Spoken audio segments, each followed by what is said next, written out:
Last time we have seen the formula chart for microscope and telescope, right? dV किंवा theta mean त्याचे फॉर्म्युले आपण बघितले. dV not theta mean त्याचे फॉर्म्युले आपण बघितले. That is linear limit of resolution and angular limit of resolution that we have seen. एकदा का limit of resolution मिळालं की त्याचा रेसिप्रोकल घेऊन रिझॉल्विंग पॉवर तुम्हाला कॅल्क्युलेट करता येईल. इन केस ऑफ मायक्रोस्कोप आपल्याला linear limit of resolution calculate करायचं आहे. डी मीन दोन पॉसिबल केसेस आहेत. एक आहे सेल्फ इल्युमिनेटिंग ऑब्जेक्ट वाली केस, एक आहे नॉन इल्युमिनेटिंग ऑब्जेक्ट वाली केस.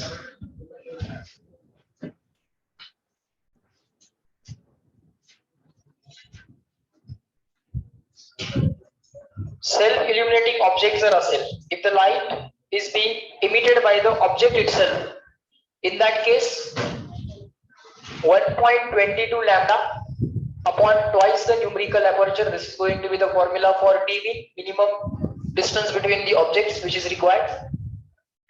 तसं reciprocal घेतला की resolving power you can obtain. It's reciprocal, you can obtain the resolving power. Okay, resolving power microscope, resolving power of a microscope, its unit will be 1 upon meter. It is also called as diopter. Okay, इसका जो काही numerical aperture आहे त्याचा formula लक्षात ठेवायचा. That numerical aperture means effective light gathering capacity किती आहे, how much light a given lens is able to gather. That information is given by the physical quantity called as numerical aperture, and the numerical aperture is called as or is written as mu sin alpha. Numerical aperture is written as mu sin alpha. Okay, what is mu? Mu is the refractive index of the medium between the object and the objective. या लेन्सला काय म्हणतात, objective, because it is closer, because it is nearby to the object, or it is because it is on the object side. Object side ला असल्यामुळे त्याला objective म्हणतात. And the lens which is at the eye side, it is called as eyepiece. डोळ्यांच्या शेजारी जी lens असते त्याला काय म्हणणार आपण, आयपीस. ऑब्जेक्टच्या शेजारी जी लेन्स आहे त्याला काय म्हणणार आपण, objective. The medium between the object and the objective has some refractive index mu. Generally the medium used is oil, so here I have written refractive index of the oil used. Alpha is the half angle subtended by the object at the lens. Angle subtended by the object at the lens. Total angle असतो 2 alpha. That's a half angle. Half angle subtended by the object at the lens. Okay, that half angle is alpha here. All right.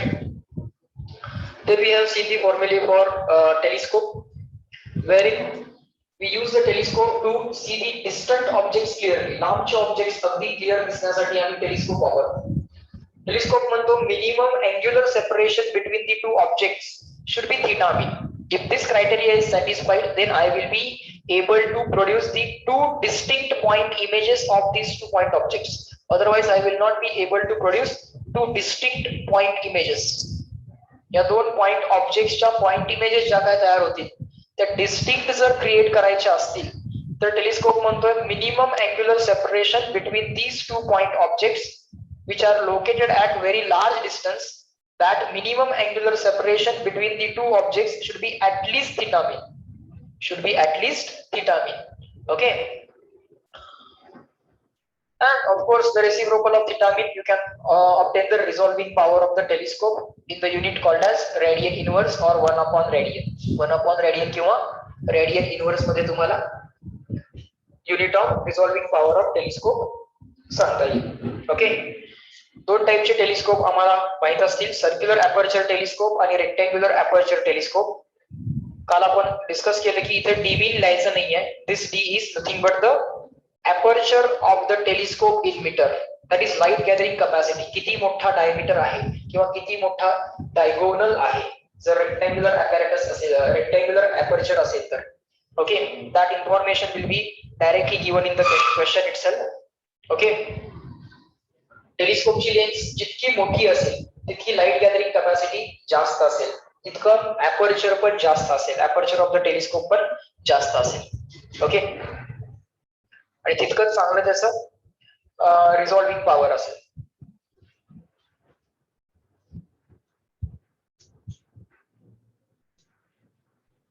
एक correction करायचे फॉर्म्युल्यामध्ये आपल्याला. D मीनच्या केसमध्ये lambda numerator मध्ये इथं correct आहे. एक correction मला बघा, एक करेक्शन मला इथं दिसते या फॉर्म्युल्यामध्ये. This formula should get modified 1.22 lambda upon D. D by lambda नाही आहे, 1.22 लॅम्बडा अपॉन डी करा. मे बी चुकून तो रिझॉल्विंग पॉवरचा फॉर्म्युला लिहिला गेला असेल माझ्याकडे.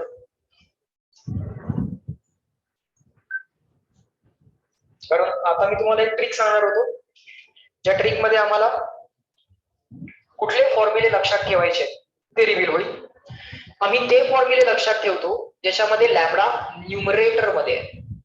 लॅम्बडा इथं पण न्यूमरेटर मध्ये, डी मीन इथं पण न्यूमरेटर मध्ये, डी मीन थिटा मीन काढताना सुद्धा लॅम्बडा न्यूमरेटर मध्येच पाहिजे आणि इथला थिटा मीन काढताना सुद्धा लॅम्बडा हा न्यूमरेटर मध्येच पाहिजे. In all the cases lambda is going to be in the numerator. Okay, so we are remembering the formula of limit of resolution. We are remembering the formula of limit of resolution, D min किंवा theta मीन. आणि या सगळ्या फॉर्म्युलांमध्ये lambda जो आहे तो numerator मध्ये आहे. Okay, so check करा पार्ट झाला का. आता डी मीन चे फॉर्म्युले मी तुम्हाला विचारतो टेलिस्कोप साठी, मायक्रोस्कोप साठी. मायक्रोस्कोप ऑब्जेक्ट सेल्फ इल्युमिनेटिंग असेल तर डी मीन किती? 1.22 lambda upon twice the numerical aperture. Telescope नाही म्हणत मी काय म्हणतोय, मायक्रोस्कोप. ज्याच्या मागची साईड मायक्रोस्कोपला आठवायचा प्रयत्न करा. सेल्फ इल्युमिनेटिंग ऑब्जेक्ट आहे, डी मीन किती? 1.22 lambda upon twice the numerical aperture. आणि नॉन इल्युमिनेटिंग ऑब्जेक्ट असेल तर डी मीन किती? Lambda upon twice the numerical aperture 1.22 लिहायचा. बरोबर. समजा क्वेश्चन मध्ये केस मेन्शनच केली नाही आहे, कुठली केस आहे, सेल्फ इल्युमिनेटिंग ऑब्जेक्ट वाली केस आहे की नॉन इल्युमिनेटिंग ऑब्जेक्ट वाली केस आहे. इन दॅट केस आपण ऑलवेज ही केस घेणार, 1.22 lambda upon twice the numerical aperture वाली ही केस आपण घेणार. न्यूमरिकल अपर्चरचा फॉर्म्युला काय बोला? Numerical aperture is equal to mu sine alpha. Everyone, numerical aperture is equal to mu sine alpha. Numerical aperture is equal to mu sine alpha. Okay, numerical aperture is equal to mu sine alpha. त्यानंतर theta min चे फॉर्म्युले for circular aperture telescope. Theta mean is equal to circular aperture telescope, theta mean is equal to 1.22 lambda upon d. 1.22 lambda upon d, where this d is d काय आहे? Aperture of the telescope is which unit? Meter. Aperture of the telescope is meter. त्यानंतर rectangular aperture telescope असेल तर theta mean is equal to 1.22 remove करायचा. Answer आलं lambda upon d. Answer आलं lambda upon d, where d is the aperture of the telescope in meter. Next heading घ्या polarisation. Next heading घ्या polarisation. theoretical point आहे, last theoretical point है आणि याचे sub points आहेत. Clear. Polarisation might be have already heard about the polarized light, unpolarized light. ऐकले का? नाही ना. केमिस्ट्री मध्ये तुम्हाला चॅप्टर असेल बघा, ऑप्टिकली ऍक्टिव्ह, ऑप्टिकली इनऍक्टिव्ह. ऐकले का? एखादं कंपाउंड ऑप्टिकली ऍक्टिव्ह केव्हा म्हणता? When do you say a compound is optically active? when it has chiral carbon. But what does it actually do? It rotates the plane of polarization of light. So you say that the compound is optically active. So write down the definition of polarization. The phenomenon of restriction of vibrations of electric or magnetic field vector. The phenomenon of restriction of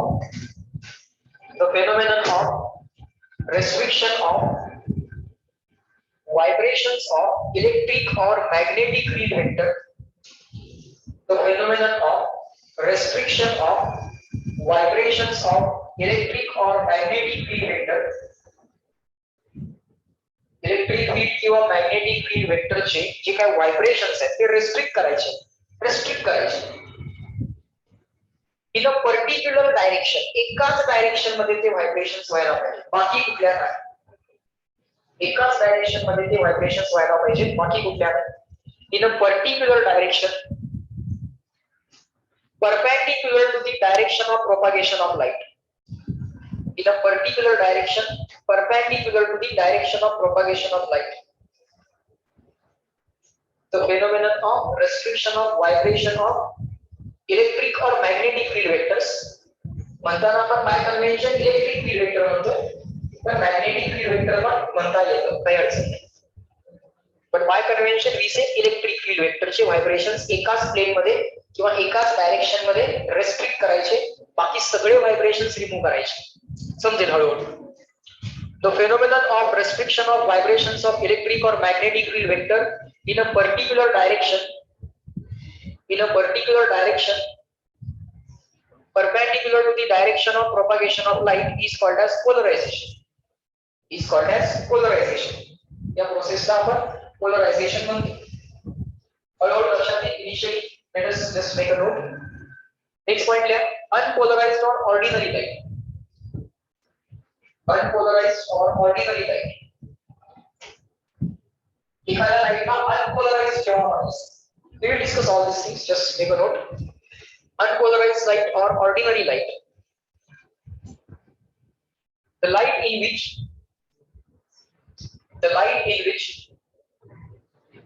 vibrations of electric field, the light in which the vibrations of electric field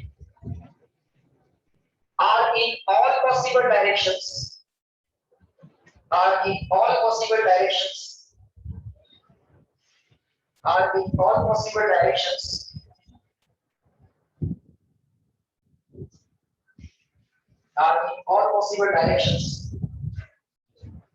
perpendicular to the direction of propagation of light,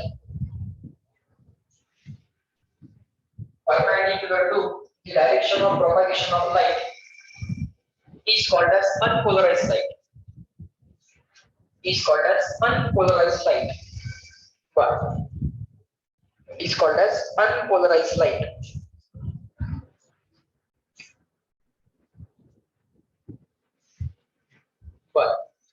थोडंसं observe करा पहिल्यांदा. समजा की light जी आहे ती plain of the paper मधून coming out आहे. So light coming out असेल तर एक डॉट दिसेल आम्हाला. लाईट जर कमिंग आउट असेल तर एक डॉट दिसेल. आता इलेक्ट्रिक फील्डचे व्हायब्रेशन्स किंवा मॅग्नेटिक फील्डचे व्हायब्रेशन्स, इलेक्ट्रिक फील्ड किंवा magnetic field always direction of propagation of लाईटला परपेंडिक्युलर असते. फर्स्ट फॅक्ट आपण बघितली होती. It is a transverse light is a transverse electromagnetic wave. Transverse wave म्हणजे काय? डायरेक्शन ऑफ प्रोपागेशनला व्हायब्रेशन्स कसे पाहिजे? परपेंडिक्युलर. मग आता डायरेक्शन ऑफ प्रोपागेशन आहे coming out of the plane. Direction of propagation काय आहे? रिपीट करा. एव्हरीवन, डायरेक्शन ऑफ प्रोपागेशन काय? Coming out of the plane. याला परपेंडिक्युलर व्हायब्रेशन्स कसे असते? याला perpendicular vibrations, these are the possible vibrations which are perpendicular to the direction coming out of the plane. These are also the perpendicular vibrations. बरोबर का? Plain of paper मध्ये जेवढे vibrations possible आहेत, all possible direction मधले vibrations check करा. हे सगळे vibrations कसे आहेत? कमिंग आउट ऑफ द प्लेनला परपेंडिक्युलरच आहेत. बोला यस, समजतंय का? सो हे सगळे व्हायब्रेशन्स कसे आहेत? Perpendicular to the direction of propagation of light. अशा टाइपचे इलेक्ट्रिक फील्डचे व्हायब्रेशन जर असतील एखाद्या लाईट मध्ये, then that kind of light is called as unpolarized light or ordinary light. अशा टाइपच्या लाईटला काय म्हणायचं? unpolarized light or ordinary light. आता काय केलं आपण? आता समजा आपण काही व्हायब्रेशन्स रिमूव्ह केले. हा व्हायब्रेशन रिमूव्ह केला, हा व्हायब्रेशन रिमूव्ह केला, हा व्हायब्रेशन रिमूव्ह केला. एकाच डायरेक्शन मधले व्हायब्रेशन्स आपण अलाउ केले. केले का? बाकी सगळे व्हायब्रेशन्स काय केले? रिमूव्ह केले. आता अशा टाईपच्या लाईटला काय म्हणायचं? अशा टाईपच्या लाईटला काय म्हणायचं? Polarize light. काय म्हणायचं? Polarize light or plane polarise light. केलं का आपण? सगळे व्हायब्रेशन्स एकाच प्लेन मध्ये रेस्ट्रिक्ट केले, एकाच डायरेक्शन मध्ये रेस्ट्रिक्ट केले. The phenomenon of restriction of vibrations of electric field vector in a particular direction which is perpendicular to the direction of propagation of light. Direction of propagation काय आहे? Coming out of the plane of the board. आणि त्याला perpendicular एकाच direction मध्ये vibrations ठेवले, बाकी सगळे remove केले. बाकी सगळे काय केले? रिमूव्ह केले. बरोबर? मग लाईट काय झाली? पोलराइज झाली म्हणायचं. Then we say that light gets polarized. Okay, so representation कसं आहे? आता इथं चेक करा. इथं आपण काय केलेलं आहे? इथं आपण direction of propagation of light इथं दाखवलेली आहे. लाईट राईटवर्ड चालली आहे. लाईट राईटवर्ड चालली आहे. आणि ही जी काय लाईट आहे ही अनपोलराइज लाईट आहे. सो या रिप्रेझेंटेशन ऑफ अनपोलराइज लाईट. दोन पद्धतीने तुम्हाला हे रिप्रेझेंटेशन करता येतं. There are two ways to represent the unpolarize light. एक तर मल्टिपल, एकापेक्षा जास्त, मल्टिपल मीन्स एकापेक्षा जास्त, मल्टिपल डबल हेडेड एरोज. दोन्ही साइडला एरोज पाहिजे, double headed. Multiple double headed arrows, एकापेक्षा जास्त, मल्टिपल, मल्टिपलचे मीनिंग एकापेक्षा जास्त, multiple double headed arrows. By the multiple double headed arrows you can represent the unpolarize light. और एकच सिंगल हेडेड एरो दाखवायचा आणि मध्ये असा डॉट द्यायचा. मध्ये असा डॉट द्यायचा. लोकांना कळतं की ही अनपोलराइज लाईट आहे. याच्यामध्ये ऑल पॉसिबल डायरेक्शन्स मध्ये व्हायब्रेशन्स आहेत. याच्यामध्ये ऑल पॉसिबल डायरेक्शन मध्ये व्हायब्रेशन्स आहेत. ओके, आणि मुलांनो या लाईटचं जे मिनिंग आहे तेच या लाईटचं मिनिंग आहे. ही अनपोलराइज लाईट आहे, ही पण अनपोलराइज लाईट आहे. आयदर हा सिम्बॉल वापरा किंवा हा सिम्बॉल वापरा. आता समजा यातले बाकीचे व्हायब्रेशन्स रिमूव्ह केले आणि एकच व्हायब्रेशन जर ठेवलं, एकाच डायरेक्शन मधले व्हायब्रेशन जर अलाउ केले, तर मात्र लाईटला काय म्हणणार तुम्ही? Plane polarise light or simply linearly polarize light असं म्हटलं तरी चालेल. So representation of unpolarize light आम्ही लिहून घेतलं.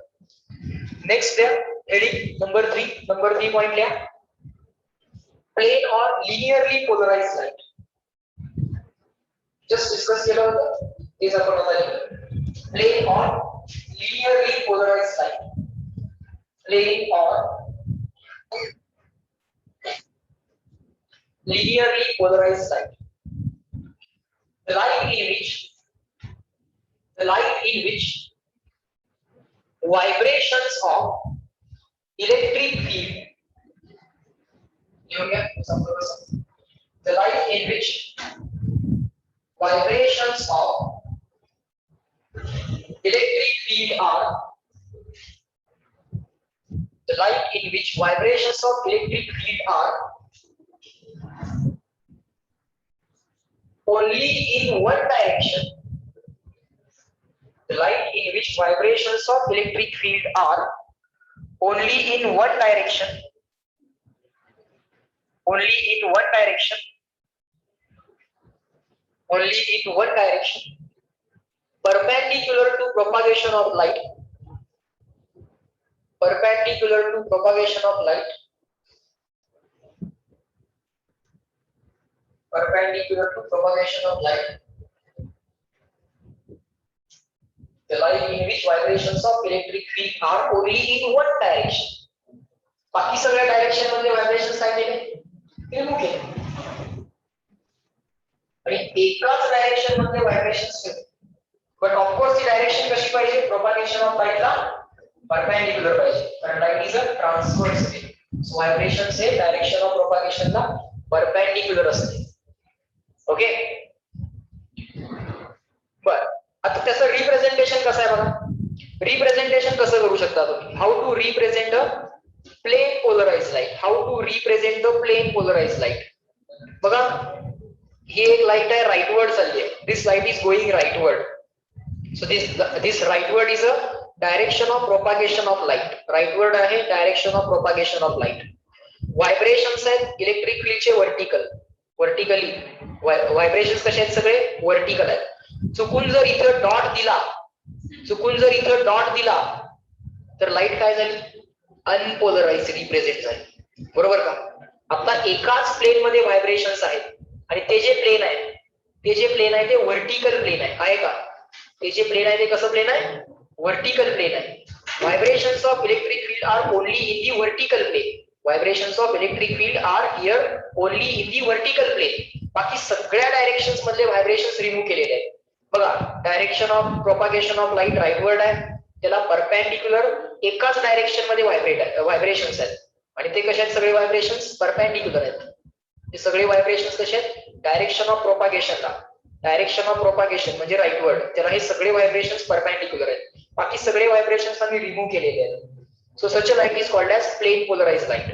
आता हे जे काही व्हायब्रेशन्स आहेत हे सगळे व्हर्टिकल प्लेन मध्ये आहेत. हे सगळे व्हायब्रेशन्स जे आहेत ते व्हर्टिकल प्लेन मध्ये आहेत. सो त्या प्लेनला म्हणतात प्लेन ऑफ व्हायब्रेशन. हे जे व्हर्टिकल प्लेन आहे, इथं नीट एरो बघा, हे जे काय व्हर्टिकल प्लेन आहे, हे जे काय व्हर्टिकल प्लेन आहे, ज्या व्हर्टिकल प्लेन मध्ये हे सगळे लाईटचे व्हायब्रेशन्स आहेत त्यांना आम्ही म्हणतो प्लेन ऑफ व्हायब्रेशन. आणि त्या व्हर्टिकल प्लेनला एक हॉरिझॉन्टल प्लेन इथं परपेंडिक्युलर आहे. एक हॉरिझॉन्टल प्लेन इथं दाखवले बघा, परपेंडिक्युलर दाखवले का. This horizontal plane which is perpendicular to the plane of vibration. Plane of व्हायब्रेशनला परपेंडिक्युलर असणारं जे प्लेन आहे त्याला म्हणतात प्लेन ऑफ पोलरायझेशन. बघा, कुठल्या प्लेनला नाव दिलंय प्लेन ऑफ पोलरायझेशन, नीट बघून घ्या. कुठल्या प्लेनला प्लेन ऑफ व्हायब्रेशन म्हटलंय ते नीट बघून घ्या. जर केलं, ज्या प्लेन मध्ये vibrations of electric field vector आहे त्या प्लेनला काय म्हणायचं, काय म्हणायचं, बोला. ज्या प्लेन मध्ये vibrations of electric field vector आहे त्याला काय म्हणायचं, प्लेन ऑफ व्हायब्रेशन. आणि त्याला परपेंडिक्युलर प्लेन जे आहे त्याला काय म्हणायचं, plane of polarization. Okay, so next definition लिहा ही प्लेन ऑफ व्हायब्रेशनची आणि plane of polarization. The plane containing the vibrations of electric field. The plane containing the vibrations of electric field. Here is definition. The plane containing the vibrations of electric field is called plane of vibration. The plane containing the vibrations of electric field is called plane of vibration. And plane perpendicular to plane of vibration is called as plane of polarization. And the plane perpendicular to plane of vibration is called as plane of polarization.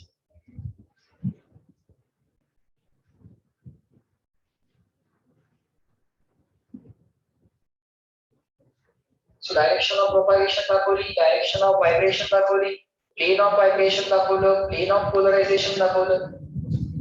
एकाच possible direction मध्ये vibrations आहेत.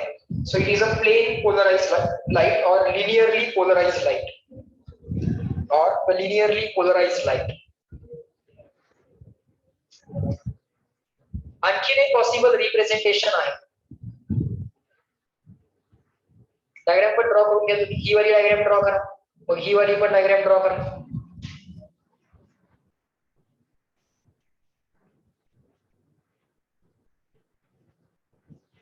इथं vibration जे आहेत ते असे up down आहेत. एकाच डायरेक्शन मध्ये व्हायब्रेशन्स आहेत, अप और डाऊन. बाकी सगळे व्हायब्रेशन्स रिमूव्ह केले.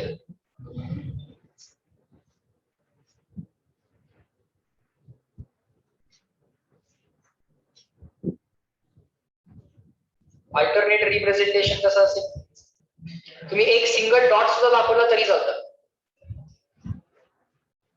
एक तर तुम्ही असे एरोज दाखवू शकता प्लेन पोलराइज लाईट दाखवायसाठी, सिंपल एरोज. फक्त इथं मध्ये चुकून डॉट द्यायचा नाही, एरो आणि डॉट दोन्ही नाही वापरायचं. नुसता एरो वापरू शकता, ओनली एरो. म्हणजे एकाच प्लेन मध्ये व्हायब्रेशन्स आहेत एवढं कळते, लाईट प्लेन पोलराइज आहे एवढं कळतंय. किंवा नुसता डॉट वापरला तरी चालतो, सिंगल डॉट, एरो नाही पाहिजे. डॉट आणि एरो दोन्ही एकत्र वापरले तर अनपोलराइज लाईट, नुसते एरोज वापरले तर प्लेन पोलराइज लाईट, नुसता डॉट वापरला तर प्लेन पोलराइज लाईट. कन्व्हेन्शन्स आहे. This is the direction of propagation. This is direction of propagation. This is the direction of propagation.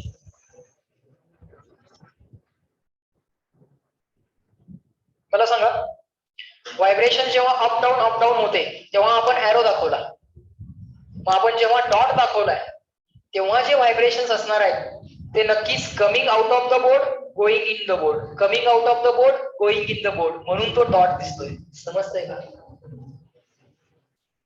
इथे डॉट दाखवलाय आणि व्हायब्रेशन्स एकाच डायरेक्शन्स मध्ये आहेत असं आपण म्हणतोय, म्हणजे नक्कीच हे व्हायब्रेशन्स कसे पाहिजेत? Coming out of the board, going in the board, coming out of the board, going in the board, coming out of the board, going in the board. So हे सगळे व्हायब्रेशन जे आहेत ते दिसताना तुम्हाला डॉट दिसत आहेत, पण ऍक्च्युली ते सगळे एरोज आहेत. लक्षात घ्या, ते एरोज आहेत, फक्त ते अप डाऊन नाही आहेत. Going in, coming out, going in, coming out. समजतंय? सो त्याचा अर्थ असा होतोय की हा एरोज तुम्हाला इथं डॉट म्हणून दिसतोय. This arrow is being observed as a dot. So this is also the plane polarised light. So symbolic representation, Lakshman, how to represent a polarized light, unpolarized light, plain polarized light, he unpolarized light. Unpolarized light एकतर multiple double headed arrows किंवा double headed arrow आणि dot दोन्ही दाखवायचं. इथं simply double headed arrow or simply dots. याचा meaning असं होतं की vibrations are coming out, going in. व्हायब्रेशनचं प्लेन कसं आहे? प्लेन ऑफ बोर्डला परपेंडिक्युलर आहे. इथं प्लेन ऑफ व्हायब्रेशन कसं आहे? बोर्डच्या प्लेनला परपेंडिक्युलर आहे. आणि इथं जे काय प्लेन ऑफ व्हायब्रेशन आहे तेच बोर्डचं प्लेन आहे. इथं जे काय प्लेन ऑफ व्हायब्रेशन आहे, प्लेन ऑफ व्हायब्रेशन म्हणजेच बोर्डचं जे काय आत्ताचं प्लेन आहे किंवा प्लेन ऑफ पेपर जे आहे तेच प्लेन ऑफ व्हायब्रेशन आहे. आणि इथं plane of vibration plane of बोर्डला किंवा प्लेन ऑफ पेपरला परपेंडिक्युलर आहे. हे लक्षात आलं तुम्हाला? समजलं? नेक्स्ट हेडिंग घ्या, डायक्रोइझम. एक फेनोमेनॉन आहे डायक्रोइझम. डायक्रोइझम,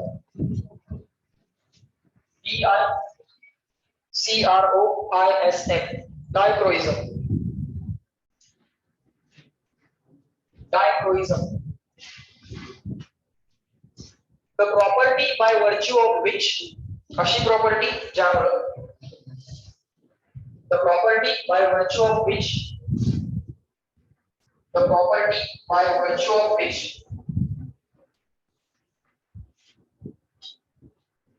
the property by virtue of which certain doubly refracting crystals, meaning समजून घेऊ आपण असं, doubly refracting म्हणजे काय समजू. The property by virtue of which certain doubly refracting crystals, certain doubly refracting crystals, the property by virtue of which certain doubly refracting crystals absorb the ordinary rays, but absorb the ordinary rays absorb केले जातात. नक्की ordinary rays म्हणजे काय बघू आपण.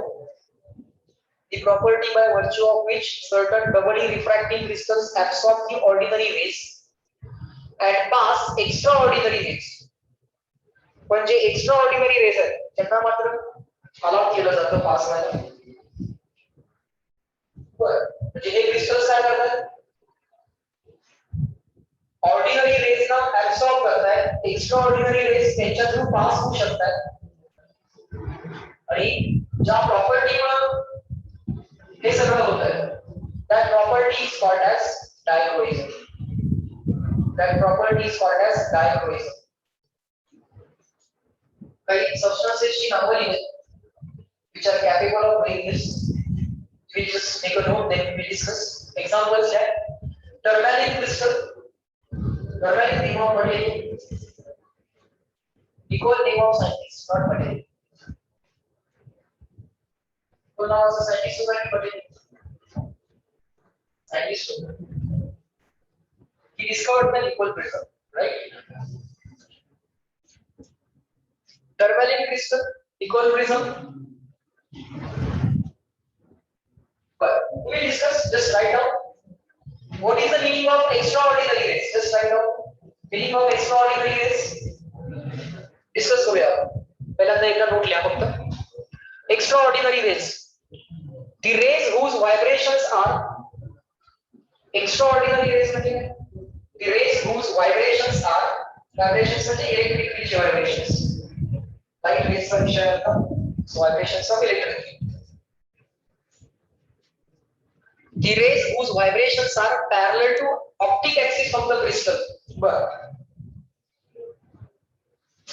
The rays whose vibrations are parallel to optic axis of the crystal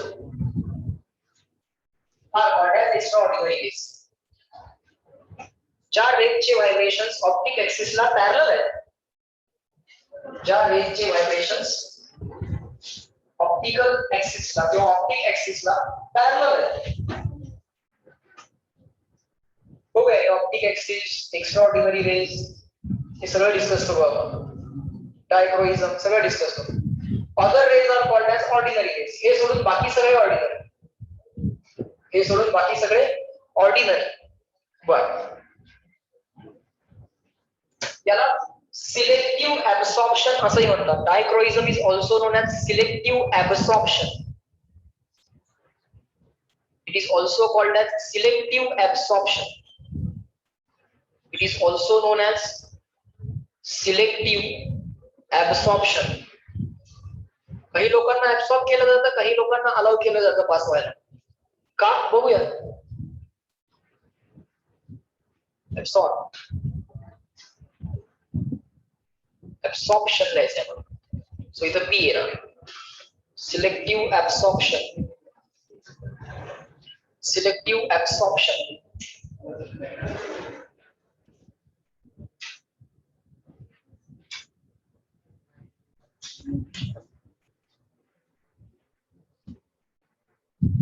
selective absorption.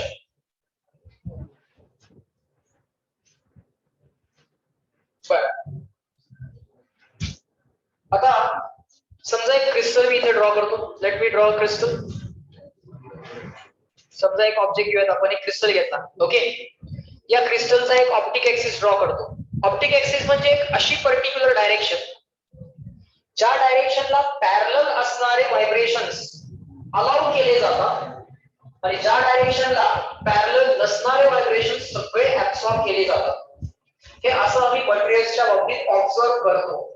This is what we have observed. त्याचं explanation आता आम्हाला द्यायचं नाहीये की why the atoms are absorbing the vibrations which are parallel to this axis, why the atoms are absorbing the vibrations which are not parallel to this axis, and why the atoms are allowing to pass the vibrations which are parallel to this axis. That explanation we are not expected, but what is happening that we have to expect.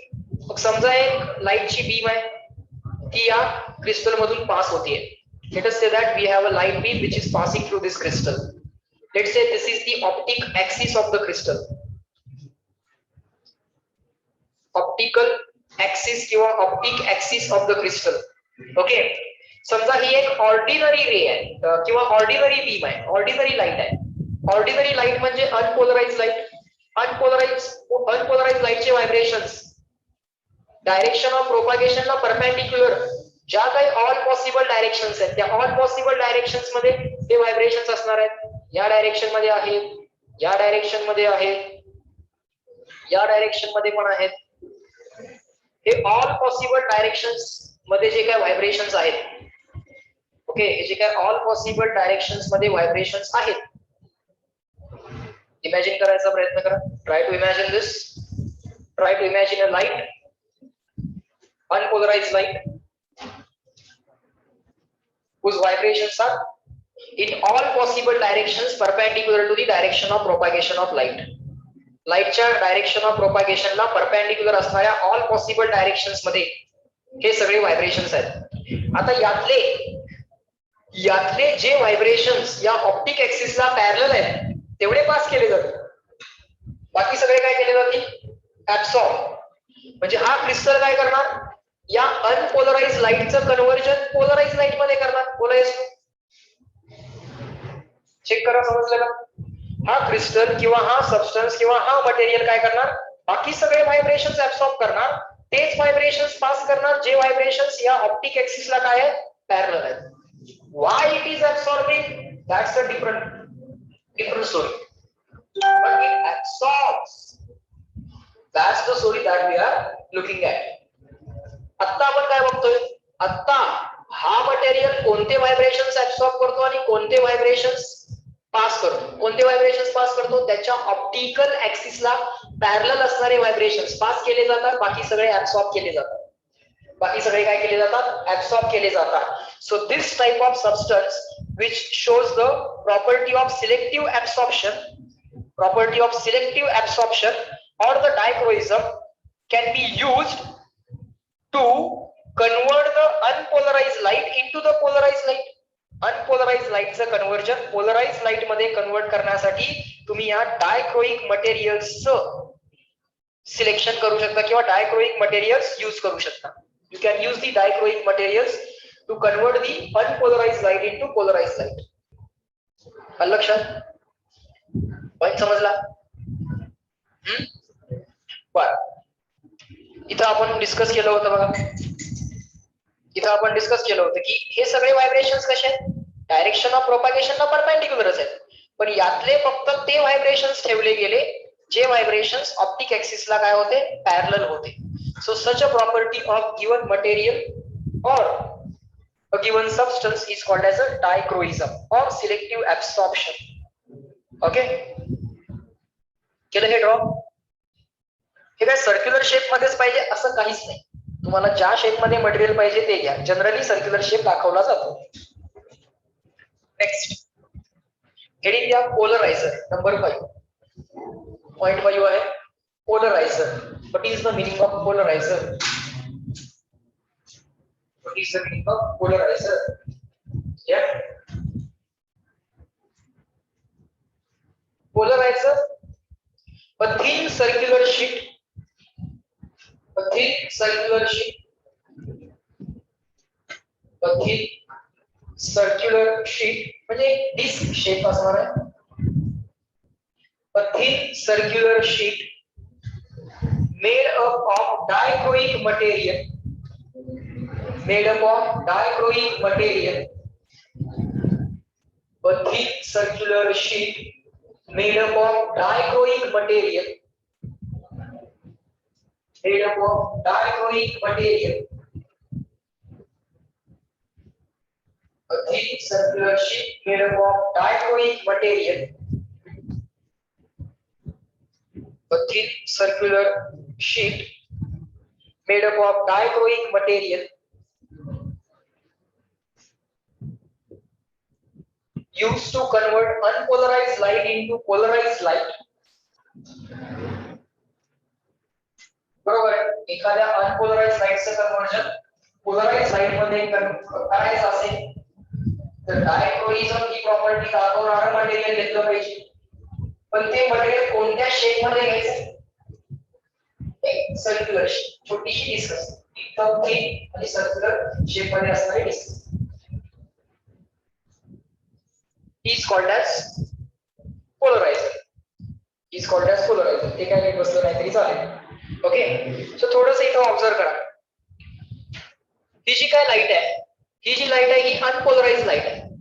He G light कशी आहे, ही light कशी आहे बोला? हा, unpolarise light. इथं पोलरायझर वापरलाय. हा पोलरायझरचा symbol आहे. तुम्ही म्हणाल सर तुम्ही सर्क्युलर डिस्क म्हटलं आणि इथं सर्क्युलर नाही काढला आपण शेप. ठीक आहे, दिस इज द सिम्बॉल ऑफ पोलरायझर. हा जो आहे तो काय आहे, सिम्बॉल ऑफ पोलरायझर आहे. ही जी मधली लाईन आहे, this middle line represents the direction of optical axis. ही मिडल लाईन काय दाखवते? रिपीट करा. This middle line shows direction of optical axis. या लाईनला पॅरलल असणारे व्हायब्रेशन्स अलाउड केले जाते. इलेक्ट्रिक फील्डचे या लाईनला पॅरलल असणारे vibrations allowed to pass. Other vibrations are absorbed. Other vibrations are absorbed. बाकीचे व्हायब्रेशन्स काय होतात? ऍब्सॉर्ब होतात. त्यामुळे तुम्हाला एक प्लेन पोलराइज्ड लाईट मिळते. After passing unpolarised light or the ordinary light through a polariser we get a polarised light. Okay, unpolarised लाईटला polariser मधनं पास केल्यानंतर आम्हाला पोलराइज्ड लाईट मिळते किंवा प्लेन पोलराइज्ड लाईट मिळते किंवा लिनियरली पोलराइज्ड लाईट. कारण व्हायब्रेशन्स आता एकाच प्लेन मध्ये आहेत, ऑल पॉसिबल प्लेन्स मध्ये नाहीये किंवा ऑल पॉसिबल डायरेक्शन्स मध्ये नाहीये व्हायब्रेशन्स. आता ते व्हायब्रेशन्स फक्त एकाच डायरेक्शन मध्ये आहे. ओके, आणि ही असेल direction of propagation of light. इथे एक एरो दाखवा. This is the direction of propagation of light. Okay,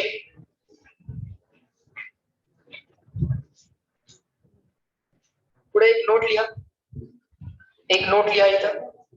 When unpolarized light is passed through the polarizer, जेव्हा एखादी अनपोलराइज लाईट पोलरायझर मधनं पास केली जाते तेव्हा त्याचे काही व्हायब्रेशन्स कट झाले. काही व्हायब्रेशन्स त्याचे काय झाले? कट झाले, ऍब्सॉर्ब केले गेले. आणि एकाच डायरेक्शन मध्ये व्हायब्रेशन्स शिल्लक राहिले. सो काय होतं त्याच्यामुळं? काही रेज ऍब्सॉर्ब झाले, काही व्हायब्रेशन्स ऍब्सॉर्ब झाले. त्यामुळं अल्टिमेटली थोडीशी इंटेन्सिटी ऑफ इमर्जिंग लाईट, या पोलरायझर मधून बाहेर पडणाऱ्या लाईटची इंटेन्सिटी हाफ झालेली असते. The unpolarized light, when unpolarized light is passed through the polarizer, its intensity becomes half. लक्षात ठेवा, अनपोलराइज्ड लाईट जेव्हा पहिल्यांदा पोलरायझर मधनं पास होईल तेव्हा त्या लाईटची इंटेन्सिटी इमिजिएटली किती होणार? हाफ होणार. इंटेन्सिटी हाफ होणार. एम्प्लिट्यूडचं काय झालं असेल कोण सांगेल मला? इंटेन्सिटी हाफ झाली तर एम्प्लिट्यूड काय झालं असेल? Amplitude 4 times increase, 4 times decrease नाही. परत एक रिलेशन बघा. Intensity is proportional to what? Amplitude square. Perfect. So shall I say I naught is proportional to A naught square? If I naught is proportional to A naught square, then I naught upon 2 should be proportional to what? A naught square upon 2, because I naught can be replaced by A naught square. I naught can be replaced by A naught square, so A naught square upon 2, but that should not be the final answer. I should write this answer in the proper format. This is my final intensity. That will be proportional to A naught by root 2 bracket square. समझ लगा? This is my final intensity. That final intensity is proportional to final amplitude square. That final intensity should be proportional to final amplitude square. So amplitude नक्कीच काय झालेला असला पाहिजे? A naught by root 2 झालेला असला पाहिजे. A naught by root 2 झालेला असला पाहिजे. कळतंय का? लक्षात आलं? Intensity is proportional to amplitude square. That logic you can use here. Absolutely that logic you can use here. लिहून ठेवा. amplitude चा विषय पण लिहून ठेवा. When the unpolarized light is passed first time, एकदा पहिल्यांदा, आजपर्यंत ती कधी पोलरायझर मधनं पास केली नव्हती, अशी अनपोलराइज्ड लाईट जेव्हा पोलरायझर मधनं फर्स्ट इन इट्स लाईफ पहिल्यांदा जेव्हा अनपोलराइज्ड लाईट पोलरायझर मधनं पास केली जाते तेव्हा एकाच प्लेन मधले व्हायब्रेशन्स, एकाच डायरेक्शन्स मधले व्हायब्रेशन शिल्लक राहिले. So the intensity became half. Amplitude will become A naught upon root 2. Amplitude will become A naught upon root 2. The rule is same. Intensity proportional to amplitude square. This I naught will be proportional to A naught square. This I naught by 2 will be proportional to A naught by root 2 bracket square. I naught by 2 will be proportional to A naught by 2 bracket square. I naught by 2 will be proportional to A naught by 2 bracket square. Clear? समजलं? हे लक्षात आला point? बर, पुढं heading घ्या. मॅलस law. मॅलस लॉचं काय material science आहे. मॅलस law is it going to be a material? No, he is going to be scientist, right? Malus law, scientist आहे. कशी नाव असतात बघा. When a plane polarized light काय म्हणतो बघा. थोडस मॅथमॅटिकल पण थोडस जास्त. Malus law, when a plane polarized light is passed through an analyzer, but when a plane polarized light is passed through an analyzer, in bracket polarizer असं म्हटलं तरी चालेल. When a plane polarized light is passed through an analyzer, bracket मध्ये polarizer परत लिहायचं. When a plane polarised light is pass through an analyser, bracket मध्ये लिहायचं परत polariser, bracket complete. The intensity of wave coming out of the analyzer is, the intensity of wave coming out of the analyzer is, त्याच्यावरती question घेतो, balance law वरती exam मध्ये question घेतो. MCQ मध्ये तुम्हाला final intensity of the light विचारतात, initial intensity दिलेल्या असतात. The intensity of wave coming out of the analyzer is, the intensity of wave coming out of the analyzer is, I2 is equal to I1 cos square theta. I2 is equal to I1 cos square theta. I2 is equal to I1 into cos square theta. बरं, लिहून तर घेऊयात आपण, बघूयात लक्षात येईल आपल्याला हे काय आहे. बरं, जरासं इकडे लक्ष द्या, डायग्राम नंतर काढा, जरासं इकडे लक्ष द्या, डायग्राम काढायला वेळ दे. पहिल्यांदा इकडे बघा काय सांगतोय बघा मॅलस लॉ. मॅलस लॉ I1 आणि I2 ला रिलेट करतोय. या लाईटची इंटेन्सिटी आणि या लाईटची इंटेन्सिटी या दोघांना मॅलस लॉ रिलेट करतोय. I0 आणि I1 यांना आपण ऑलरेडी रिलेट करून ठेवलेलं आहे. मला सांगा, ही जी लाईट आहे ती प्लेन पोलराइज्ड की अनपोलराइज्ड? ही लाईट कशी आहे?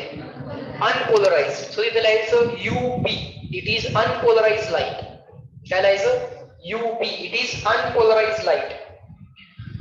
आता हा जो कोण आहे याला म्हणायचं पोलरायझर 1. काय म्हणायचं त्याला? पोलरायझर 1.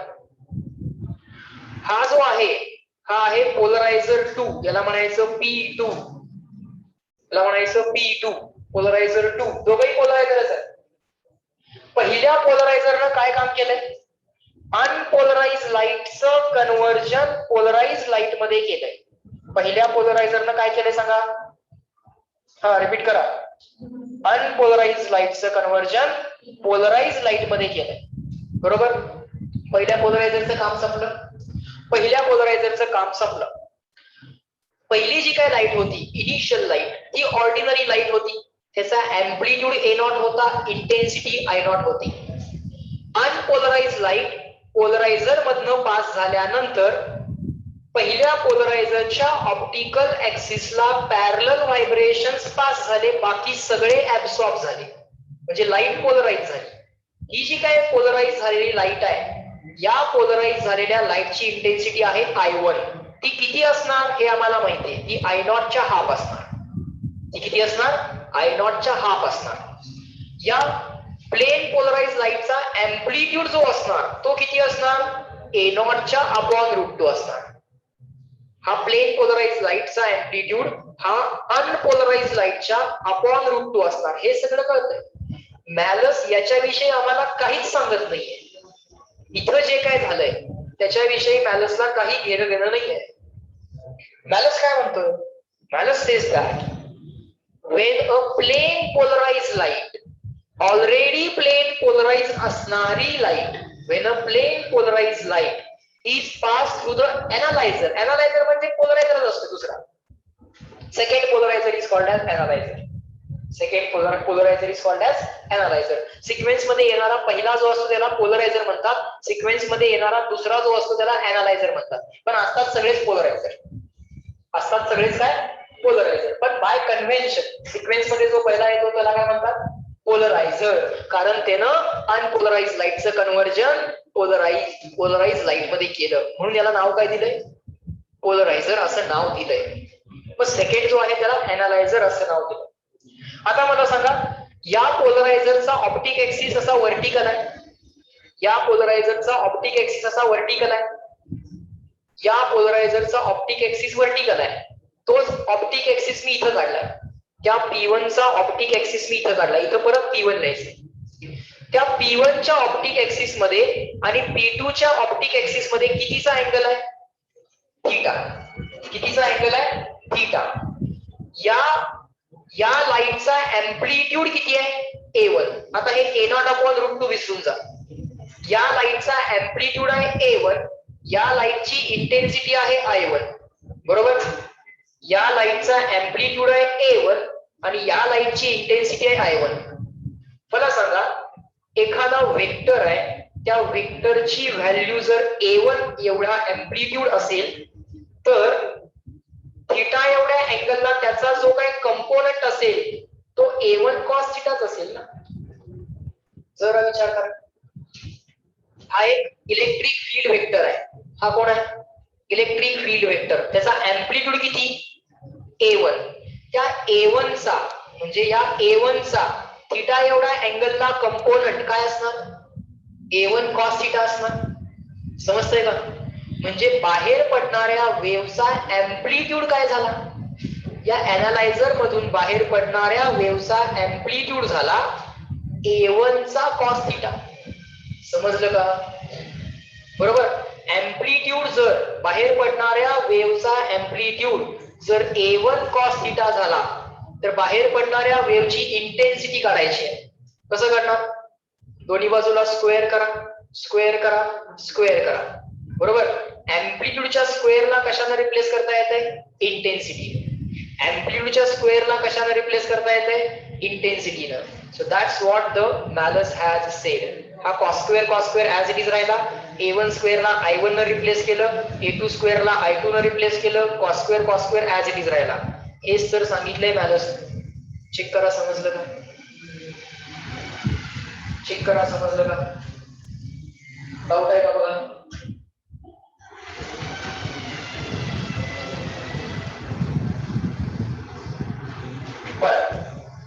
डायग्राम ड्रॉ करून घ्या, लिहून घ्या. या A1 चा कंपोनंट निघाला. किती निघाला? A1 cos theta. मग A1 cos थिटाला स्क्वेअर करून बघितलं, A1 square cos square theta करून बघितलं, A2 स्क्वेअर करून बघितलं. अँप्लिट्यूडच्या स्क्वेअरला इंटेन्सिटीने रिप्लेस, अँप्लिट्यूडच्या स्क्वेअरला इंटेन्सिटीने replace, cos square theta as it is, cos square theta as it is. A1 चा कंपोनंट निघाला. कारण याचा ऑप्टिकल ऍक्सिस वर्टिकल होता P1 चा. P1 चा ऑप्टिकल ऍक्सिस वर्टिकल होता. P2 चा ऑप्टिकल ऍक्सिस काय आहे?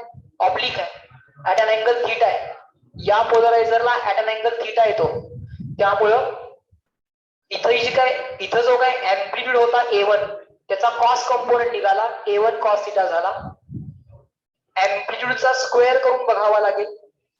So A2 is equal to A1 cos theta होतं. दोन्ही बाजूला स्क्वेअर केला, अँप्लिट्यूडचे स्क्वेअर इंटेन्सिटीने रिप्लेस केले. So I2 is equal to I1 cos square theta. I2 is equal to काय? I1 cos square theta. बरोबर. समजलं का? परत एकदा चेक करा. बॅलन्स मध्ये काय सांगितलंय ते अनपोलराइज्ड लाईटचं पोलराइज्ड लाईट होता ना, याविषयी काय सांगितलंय का? नाही. बॅलन्स काय म्हणतोय? जी लाईट ऑलरेडी पोलराइज्ड आहे, जी लाईट ऑलरेडी पोलराइज्ड आहे, पण त्याचं पोलरायझेशन कसं आहे किंवा त्याचं व्हायब्रेशन कसं आहे? वर्टिकल आहे. समजा ही लाईट, या लाईटचं व्हायब्रेशन कसं आहे? वर्टिकल आहे. पण त्या वर्टिकल बरोबर एक अँगल केला तर मला सांगा आता जे काय व्हायब्रेशन्स पास होतील ते या ऑप्टिक ऍक्सिसला पॅरलल व्हायब्रेशन्स पास होतील, बाकी सगळे काय होतील? ऍब्सॉर्ब. त्यामुळं या वर्टिकल लाईटचे फक्त कॉस कंपोनंट पास होतील. समजतंय का? या वर्टिकल व्हायब्रेशनचे फक्त कॉस कंपोनंट पास होतील. म्हणजे रिझल्टंट वेव्ह आधी वर्टिकल व्हायब्रेशन्स होते ते आता ऑब्लिक व्हायब्रेशन्स मिळतील. इथं जेव्हा अनपोलराइज्ड लाईटचं जेव्हा पोलरायझेशन झालं तेव्हा या प्लेनला पॅरलल व्हायब्रेशन शिल्लक राहिले. आता व्हायब्रेशन जे आहेत ते फक्त वर्टिकल डायरेक्शन्स मध्ये आहेत, पण त्या वर्टिकल डायरेक्शनला ऍट अन अँगल थीटा जर आम्ही पोलरायझर ठेवला तर मला सांगा बाहेर पडणारे व्हायब्रेशन जे असतील ते या व्हायब्रेशनचे कॉस कंपोनंट असतील. जे व्हायब्रेशन्स याला पॅरलल आहेत तेवढेच पास होऊ शकतात, बाकी सगळे काय होतील? ऍब्सॉर्ब. सो हा अँप्लिट्यूड आहे A. मग त्या A चा कॉस कंपोनंट तेवढा पास झाला म्हणजे A1 cos थिटा पास झाला. त्या हिशोबानं इंटेन्सिटीचं रिलेशन आम्ही काढलं. आता मला सांगा हा थिटा जर 0 असता तर, हा थिटा जर 0 असता तर I1 इक्वल टू I2 आलं असतं. चेक करा. हा थिटा जर 0 असता तर हा सेकंड पोलरायझर पण व्हर्टिकल आला असता की नाही? सेकंड पोलरायझर कसा आला असता? व्हर्टिकल आला असता. मग थिटा इक्वल टू 0 आला असता. थिटा इक्वल टू 0 टाका, cos 0 प्लस 1 त्याचा square 1. So I2 equal to I1. सगळेच्या सगळे व्हायब्रेशन्स पास झाले. होते सगळे व्हर्टिकल व्हायब्रेशन्स आणि हा थिटा समजा 0 आहे तर त्या केस मध्ये सगळेच्या सगळे व्हायब्रेशन्स पास झाले असते. समजतंय? थिटा इक्वल टू 90 इमॅजिन करा आणि आन्सर सांगा किती? 90 ला किती येणार सर? I2 आणि I1 मध्ये आन्सर किती येणार? काहीच पास होणार नाही. कारण 90 ला कंपोनंट cos 90 0 असतो ना. कुठलाही वेक्टर स्वतःला परपेंडिक्युलर रिझॉल्व्ह होऊ शकत नाही ना.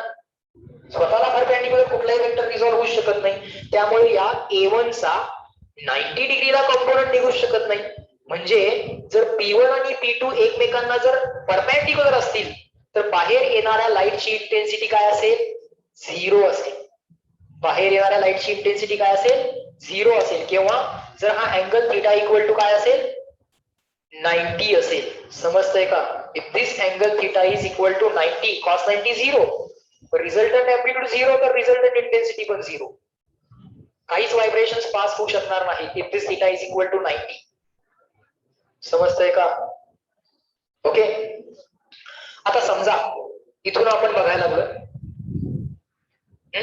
इमॅजिन करा की तुम्ही इथून लाईट बघायला लागलाय. तुम्हाला लॅब मध्ये हा एक्सपेरिमेंट करायला लावतील पोलरायझर आणि अॅनालायझरचा. ओके. आणि सांगतील hence prove that light is a transverse wave. काय म्हणतात? पोलरायझर आणि अॅनालायझर वाला एक्सपेरिमेंट करा and prove that light is a transverse wave. काय गंमत आहे बघा. पहिल्यांदा पोलरायझर वापरायचा. अनपोलराइज लाईटचं कन्व्हर्जन कशामध्ये करायचं? पोलराइज लाईट मध्ये करायचं. इथं तुम्हाला अशी एक टॉर्च दिली जाते.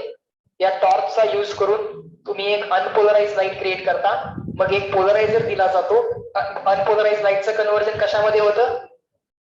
पोलराइज लाईट मध्ये होतं. आणि इथं अजून एक अॅनालायझर असतो. हा अॅनालायझर तुम्हाला सांगतात की त्या अॅनालायझर कडे बघायचं आहे. अॅनालायझर कडे कंटिन्युअसली बघायचं आहे आणि हा अॅनालायझर असा रोटेट करायचा. हा अॅनालायझर असा रोटेट करायचा. मला सांगा, जेव्हा हा अँगल 0 आहे तेव्हा हे सगळे व्हायब्रेशन्स पास झाले. जेव्हा हा अँगल 0 आहे म्हणजे P1 आणि P2 एकमेकांना जेव्हा पॅरलल आहे तेव्हा सगळे व्हायब्रेशन्स पास झाले. सो थिटा इक्वल टू 0 असताना इंटेन्सिटी मॅक्सिमम मिळणार. तुम्ही थिटा वाढवायला चालू केला. थिटा वाढवायला चालू केला की कॉस थिटा डिक्रीज व्हायला चालू होतो. थिटा वाढवला तर कॉस थिटा काय होत जातो? डिक्रीज. सो बाहेर पडणाऱ्या लाईटची इंटेन्सिटी डिक्रीज होत जाते. थिटा वाढत वाढत वाढत वाढत 90 झाला तर 0 लाईट दिसते. डार्क दिसतं पूर्णपणे. काय होतं? डार्क दिसतं. 90च्या पुढे गेलात 90 टू 180 जाताना परत इंटेन्सिटी वाढत जाते. 90 टू 180. परत 180 टू 270 जाताना इंटेन्सिटी कमी होत जाते. 270 ला परत 0. परत 270 टू 360 परत इन्क्रीज होत जाते. सो 0 ला इंटेन्सिटी मॅक्सिमम, 90 ला 0, परत 0 ची मॅक्सिमम, मॅक्सिममची 0, 0 ची मॅक्सिमम, मॅक्सिममची 0, 0 ची मॅक्सिमम, मॅक्सिममची 0. अशी इंटेन्सिटी काय होत जाते? चेंज होत जाते. मग इंटेन्सिटी चेंज होते. जर लाईट लॉन्जिट्युडनल वेव्ह असती, बघा आता एक्सप्लेनेशन कसं आहे. जर लाईट लॉन्जिट्युडनल वेव्ह असती तर व्हायब्रेशन जे असते ते डायरेक्शन ऑफ प्रोपागेशनला कशी असते? पॅरलल. बरोबर का? ते पॅरलल व्हायब्रेशन यातनं सगळेच्या सगळे पास झाले असते. यातनं पण सगळेच्या सगळे पास झाले असते. 0 लाईट दिसायचं कारणच नाहीये. जर लाईट लॉन्जिट्युडनल वेव्ह असती तर लॉन्जिट्युडनल वेव्ह पोलराइज करणं इम्पॉसिबल आहे. लॉन्जिट्युडनल वेव्हचे व्हायब्रेशन कसे असतात? In the direction of propagation of light असतात. लॉन्जिट्युडनल वेव्हचे डायरेक्शन, लॉन्जिट्युडनल वेव्हचे व्हायब्रेशन हे कसे असतात? In the direction of propagation of wave असतात. त्यातले काही व्हायब्रेशन्स ठेवा, काही व्हायब्रेशन्स काढून घ्या, असं काय पॉसिबलच नसतंय. समजतंय का? Longitudinal wave can never be polarized. Only transverse waves can be polarized. Light polarize होते याचं प्रूफ असं आहे की हा अॅनालायझर जेव्हा 90 डिग्रीनं रोटेट होतो कंपेअर्ड विथ द पोलरायझर, म्हणजे P1 आणि P2 मधला अँगल जेव्हा 90 होतो तेव्हा या लाईटचा cos 90 किंवा या अँप्लिट्यूडचा cos 90 कंपोनंट पास होईल. अरे cos 90 किती? 0 लाईट दिसते. अरे ज्या अर्थी लाईट 0 झाली त्या अर्थी काहीच व्हायब्रेशन्स पास होऊ नाही शकले. म्हणजे नक्कीच हे व्हायब्रेशन्स कसे असले पाहिजे होते? लाईटला परपेंडिक्युलर असले पाहिजे होते. हे व्हायब्रेशन जर लाईटच्या डायरेक्शनला पॅरलल असते तर ते तुम्ही या अॅनालायझरला कितीही रोटेट करा, पॅरलल व्हायब्रेशन से अॅनालायझर मधनं कायमच पास झाले असते. कायम तुम्हाला लाईट इथं दिसली असती. Longitudinal waves cannot be polarized. Their vibrations you just cannot restrict. ते vibrations pass होत जातात. You just cannot restrict them. समजतंय का? But as we are able to restrict the vibrations only in this direction. आम्ही काय म्हणतोय? आम्ही म्हणतोय या डायरेक्शनला पॅरलल असणारेच व्हायब्रेशन्स पाठवणार. समजतंय का? मग आता जेव्हा थिटा इक्वल टू 90 झालाय तेव्हा ह्या डायरेक्शनला पॅरलल असणारे व्हायब्रेशन्सच नाहीये. त्यामुळे लाईट 0 झाली. म्हणजे नक्कीच हे व्हायब्रेशन्स कसे असणार आहेत? या लाईटला पॅरलल असणारा एकही व्हायब्रेशन नाही, म्हणजे लाईट 0 झाली. अरे म्हणजेच या डायरेक्शनला जे काय व्हायब्रेशन्स आहेत ते परपेंडिक्युलर आहेत. म्हणून तर या डायरेक्शनला काहीही व्हायब्रेशन्स मिळाले नाहीत, म्हणून 0 लाईट मिळाली. काय बोलतोय कळतंय का? कळतंय का? This is not possible with sound wave. Sound wave बरोबर एक्सपेरिमेंट करून बघा. You will always hear the sound. इथं माईक ठेवा, इथं कान ठेवा. You will always hear the sound. This is not possible with the sound waves. पण longitudinal waves polarise करता येत नाहीत ही फॅक्ट एस्टॅब्लिश झाली. ट्रान्सव्हर्स वेव्स पोलराइज करता येतात हे एस्टॅब्लिश झालं. आम्ही फक्त एवढंच करून दाखवलं. See the light is getting polarized. Fact कशा कशा एस्टॅब्लिश झाल्यात बघा. Longitudinal wave cannot be polarized. Number 1 fact. Number 2, only transverse waves can be polarized. Any kind of transverse wave can be polarized. मग ती स्ट्रिंग वेव्ह असली तरी any kind of transverse wave can be polarized. आम्ही फक्त एवढंच prove केलं, light polarize होते. पण light is a transverse wave. समजतंय का? Light is a transverse wave. जर लाईट ट्रान्सव्हर्स वेव्ह नसती तर या कंप्लीट रोटेशन मध्ये ऑलवेज तुम्हाला लाईट दिसलीच असते. 0 व्हायचं काय कारणच नव्हतं. समजतंय? पण 0 झाली ना लाईट. लाईट ज्या अर्थी 0 झाली आहे त्या अर्थी ही पोलराइज लाईट आहे, लक्षात घ्या. ज्या अर्थी इथं लाईटची 0 इंटेन्सिटी मिळाली त्या अर्थी ही लाईट नक्कीच काय असली पाहिजे? पोलराइज्ड असली पाहिजे. जी गोष्ट पोलराइज होते ती काय असली पाहिजे? ट्रान्सव्हर्सच असली पाहिजे. This is the experimental evidence that the light is a transverse. This is an experimental evidence that you can do in the college as well. Okay, 2 पोलरायझर दिलेले असतात, मागे एक बॅटरी ठेवलेली असते, इथनं तुम्हाला बघायला सांगतात आणि ऍज अ अँगल थीटा तुम्हाला इंटेन्सिटी जी दिसते ती कशी चेंज होत जाते. एकदा मॅक्सिमम मग 0, परत मॅक्सिमम मग 0, परत मॅक्सिमम मग 0. ते एका फुल रोटेशन साठी तुम्हाला प्लॉट करायला लावतात. Okay, and you have to verify the Malus law. I is proportional to cos square theta. For given intensity I1, the resultant intensity I2 जी असते ती cos square theta ला proportional असते. That you have to plot as a graph. Okay? So this is clear. जायचं पुढं? लक्षात? समजलं? चलो. Number 7. Methods of हा point राहिला एक second. Application of Polaroids. Polarizer is one Polaroids चे application. Applications of Polaroids. Sunglasses, windows of aeroplanes किंवा airplanes. पाहिजे ते इंग्लिश वापरा. ब्रिटिश लोकांचं वापरायचं असेल त्यांचं वापरा. अमेरिकन लोकांचं वापरायचं असेल त्यांचं वापरा. एअरप्लेन, एरोप्लेन तसं आहे ना ते. म्हणजे राहायचं ते तुम्हाला नुसतं प्लेन लिहायचं नाही. हेडलाइट्स, कारच्या हेडलाइट्स किंवा मोटरसायकलच्या हेडलाइट्स, 3D मूवी कॅमेराज, हे ऍप्लिकेशन्स आहेत. त्यामध्ये तुम्ही स्पोर्ट्समन जे गॉगल यूज करतात ते बघितले असते. त्याच्यावर लिहिलेलं असते बघा, पोलरायझर इनसाइड. त्याच्या आत पोलरायझर आहे असं लिहिलेलं असतं. ते महाग बरोबर. सिंपल थॉट एवढाच असतो.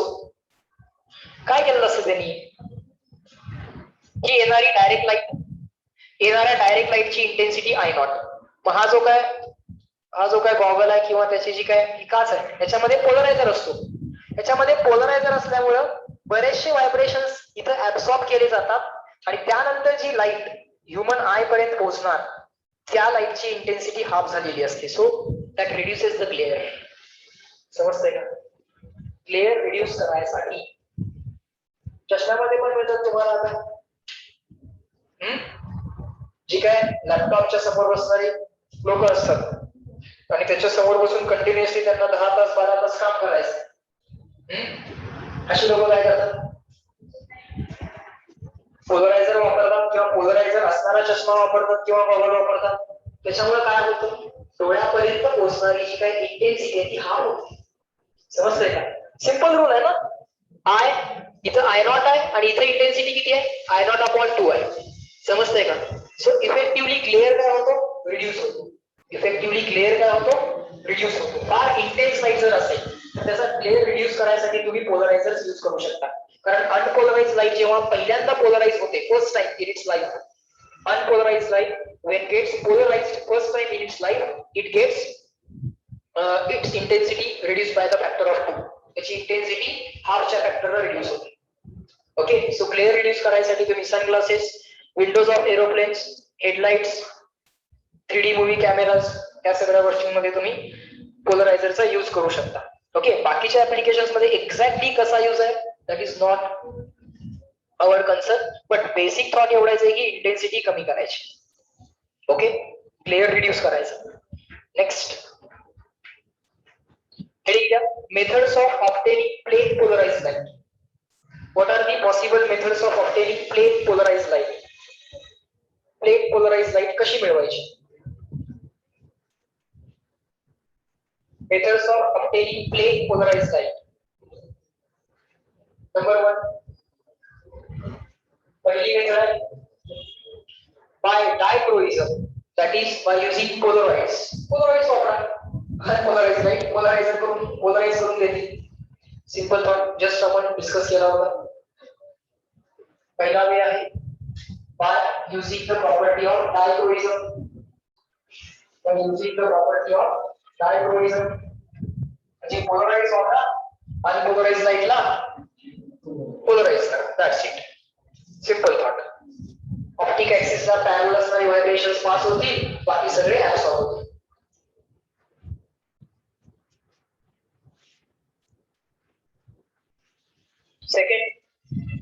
सेकंड आहे polarisation by reflection. Second method आहे polarisation by reflection, by the phenomenon of reflection. Refraction नव्हे, रिफ्लेक्शन. ओके, डायग्राम नंतर ड्रॉ करून घ्या. डायग्राम ड्रॉ करला एक 6-7 लाईन्स सोडा आणि त्यानंतर पहिल्यांदा आपण एक नोट लिहून घेऊ आणि मग डायग्राम ड्रॉ करू आणि डिस्कस करू. डायग्राम ड्रॉ करायला 6-7 लाईन्स सोडा, त्याच्या खाली लिहा go on changing the angle of incidence. Angle of incidence हळूहळू चेंज करत जा. 0 पासून इन्क्रीज करत स्लोली तुम्ही तो अँगल ऑफ इन्सिडन्स चेंज करत जायचं.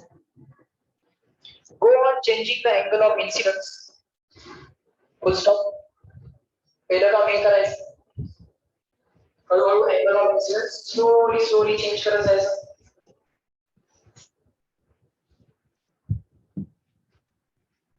सेकंड आहे त्याच्यामध्ये when the angle of incidence is equal to a particular angle,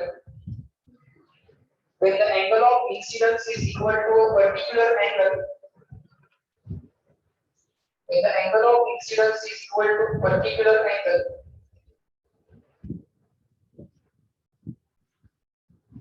जेव्हा हा angle of incidence एक particular angle ला पोहोचतो called as polarizing angle. When the angle of incidence is equal to a particular angle called as polarizing angle, when the angle of incidence is equal to a particular angle called as polarizing angle, the refracted beam refraction एका medium मधून दुसऱ्या medium मध्ये light जाताना bend होते. The refracted light or the refracted beam is partially polarized. त्याचे काही vibrations cut होतात पण काही शिल्लक पण राहतात. The refracted beam is partially polarized. The refracted beam is partially polarized. And the reflected beam, पण reflected beam जी आहे is fully polarized.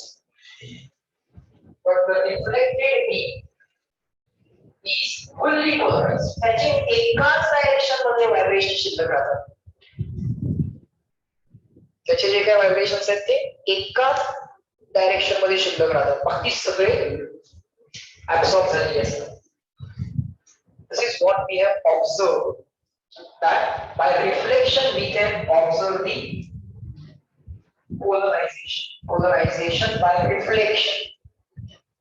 Okay. Also अशा सिच्युएशनला काय झालेलं असतं तेही आम्ही लिहिलं इथं. Also the reflected beam, also the reflected and the refracted rays,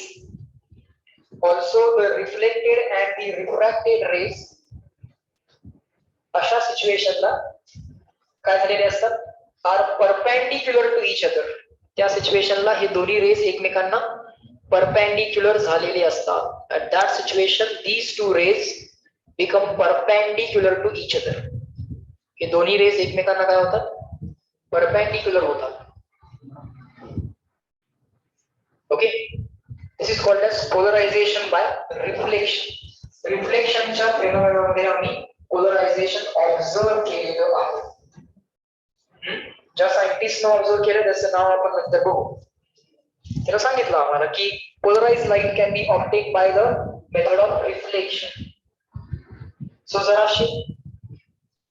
जरासं समोर लक्ष द्या. इथं आहे समजा फर्स्ट मीडियम.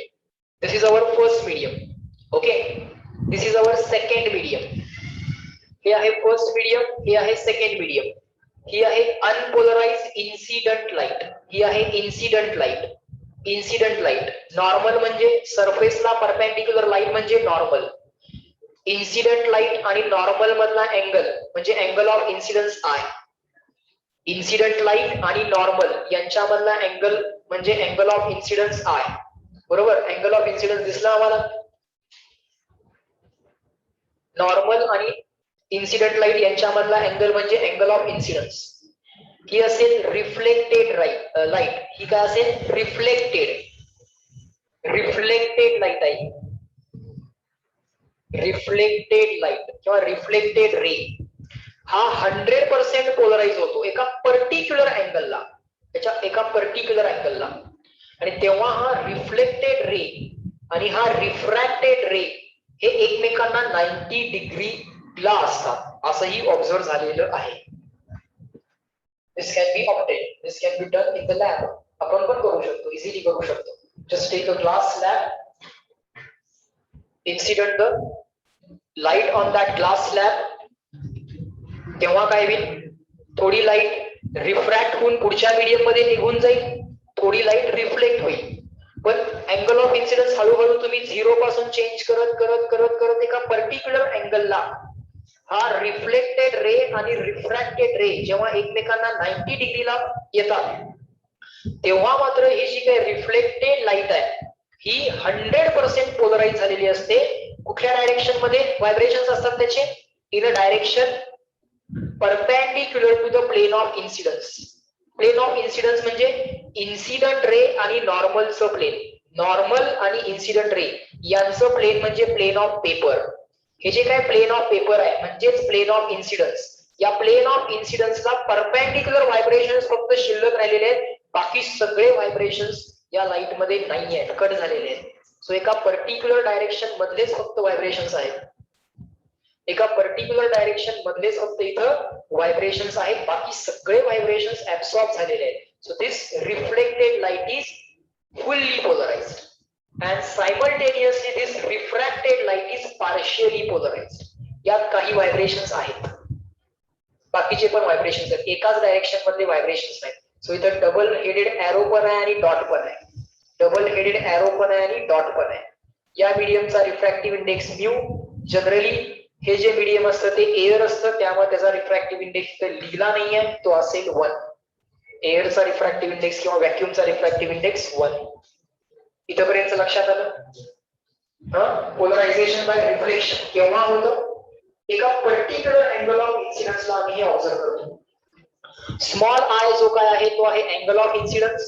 स्मॉल आर लिहिलाय बघा इथं, this is small r. Small R is angle of refraction. Small i काय आहे? Angle of incidence. नीट लिहून घ्या. स्मॉल आर काय आहे? Angle of refraction. तो अँगल ऑफ रिफ्रॅक्शन आहे. आणि कॅपिटल आर काय आहे? अँगल ऑफ रिफ्लेक्शन आहे. कॅपिटल आर जो आहे तो अँगल ऑफ रिफ्लेक्शन आहे. लॉज ऑफ रिफ्लेक्शन माहिती आहे आपल्याला, angle of incidence equal to angle of reflection. Laws of reflection already माहिती. सो स्मॉल आय आणि कॅपिटल आर ऑलवेज इक्वल असतात. स्मॉल आय आणि कॅपिटल आर हे दोघं ऑलवेज इक्वल असणार, त्यात काय डाऊटच नाही. पण एका पर्टिक्युलर अँगलला असं होतं की हा रिफ्रॅक्टेड रे आणि रिफ्लेक्टेड रे एकमेकांना 90 डिग्रीला येतात, and we observe that the reflected beam is fully polarised. Reflected beam जी असते ती मात्र काय असते? फुल्ली पोलराइज्ड असते. आणि रिफ्रॅक्टेड बीम जी काय आहे, ही जी काही बीम आहे, या बीमला काय नाव देणार मी? रिफ्रॅक्टेड बीम किंवा refracted ray. This I will call it as refracted beam. Okay, ती मात्र पार्शियली पोलराइज झालेली असते, त्याचे काही व्हायब्रेशन्स कट झाले. कुठे पण लक्षात येईल, कुठे पण समज होत नाही.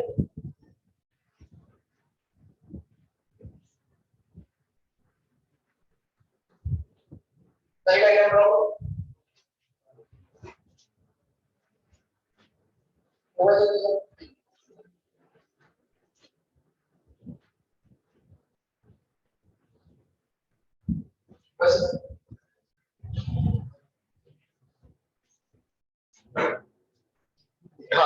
ड्रॉ करून झाले. Polarization by reflection. This was observed by the scientist called as Brewster. Okay, so write down the law, Brewster's law. Write down the law, Brewster's law. हे डेरिवेशन तुम्हाला बोर्ड मध्ये पण विचारू शकतील. त्या शेजारी लिहा ब्रॅकेट मध्ये Brewster's law. असं बोर्ड डेरिवेशन, Brewster's law च्या शेजारी लिहा बोर्ड डेरिवेशन. फॉर्म्युला एक्सक्यूज साठी डेरिवेशन लागणार नाही. तर डेरिवेशन पण सिंपल आहे, बोर्ड मध्ये 2 मार्कला विचारू शकतात, यूज करू शकता. लिहा लॉचं स्टेटमेंट लिहा. The tangent of polarising angle. लिहा पहिल्यांदा डिस्कस करू. टँजंट म्हणजे tan ratio. The tangent of polarising angle. The tangent of polarising angle. The tangent of polarizing angle म्हणजे tan IP. I is angle of incidence. एका particular अँगलला आपण angle of polarising angle म्हणतो आपण त्याला. त्या पहिल्यांदा the tangent of polarizing angle is equal to the refractive index of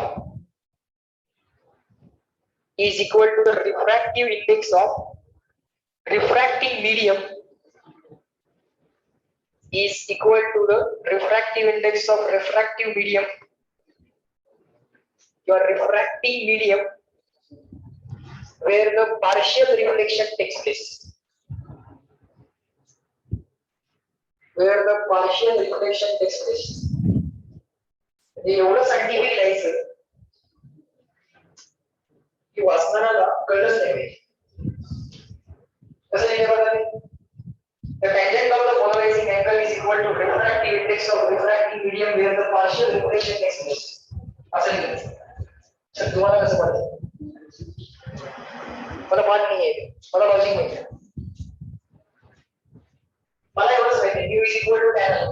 काय माहिती मला? Mu is equal to tan. Tan i म्हणजे काय? Tangent of polarising angle is equal to. आता मला म्यू सांगायचं. म्यू कोणाचा? कुठल्या मीडियमचा म्यू असणार? रिफ्रॅक्टिंग मीडियमचा म्यू असणार. पण इथं फक्त रिफ्रॅक्शन झालंय का? नाही, थोडं रिफ्रॅक्शन पण झालंय, थोडं रिफ्लेक्शन पण झालंय. म्हणजे या रिफ्रॅक्टिंग मीडियमचा म्यू, तर त्या मीडियमच्या इथे काय झालंय? थोडं रिफ्रॅक्शन आणि थोडं रिफ्लेक्शन, म्हणून at least partial reflection takes place. Logical.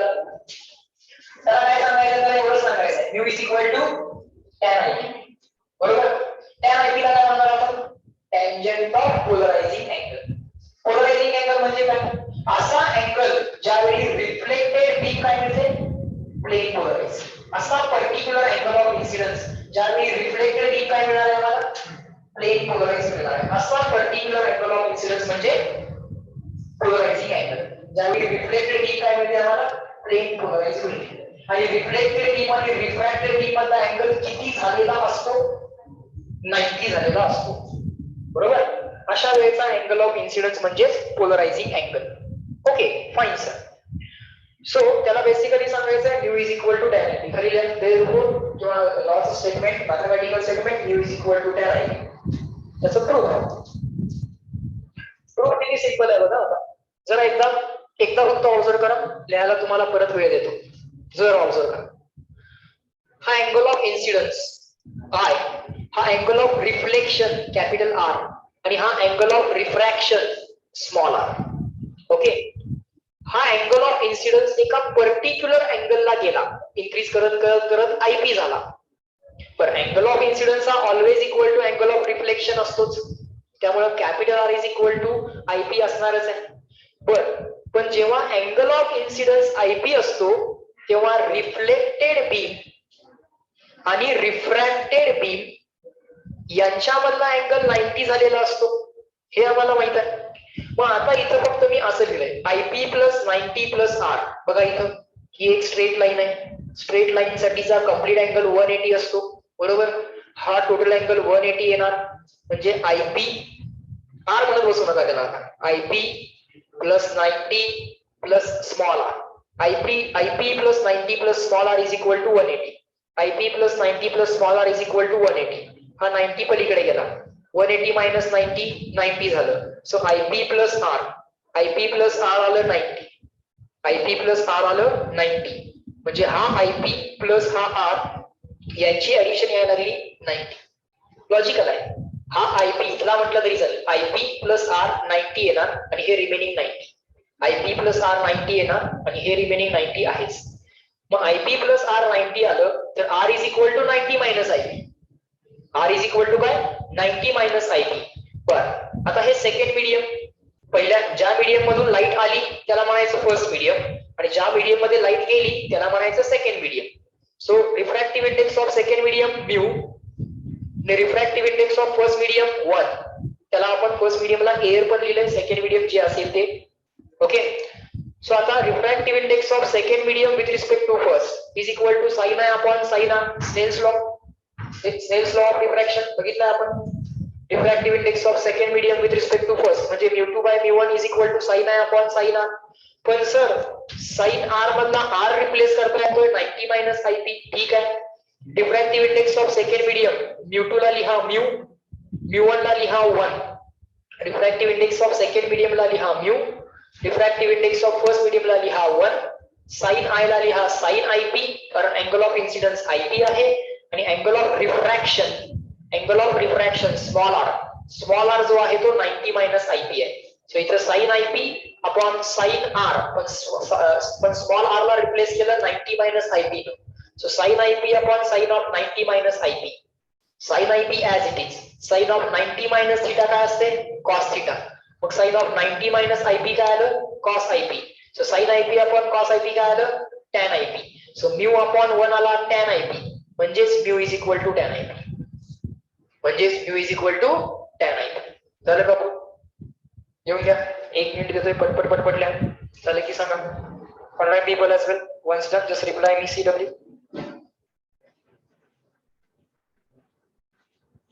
Simple proof है. फक्त स्मॉल r ला रिप्लेस करायचं. sin i upon sin u is equal to sin i upon sin r किंवा mu2 upon mu1 is equal to sin i upon sin r. mu2 ला replace करा, mu1 ला replace करा, sin i ला sin ib म्हणा आणि small r ला 90 minus sin. बरं, sin of 90 minus ib ला cos ib. अब sin of 90 minus theta is cos theta.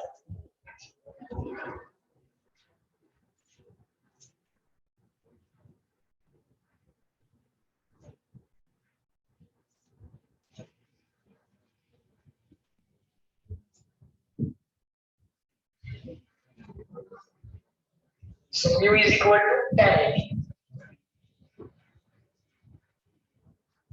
Relation between refractive index and polarizing angle. IP म्हणजे polarizing angle. IP is polarizing angle. mu म्हणजे refractive index.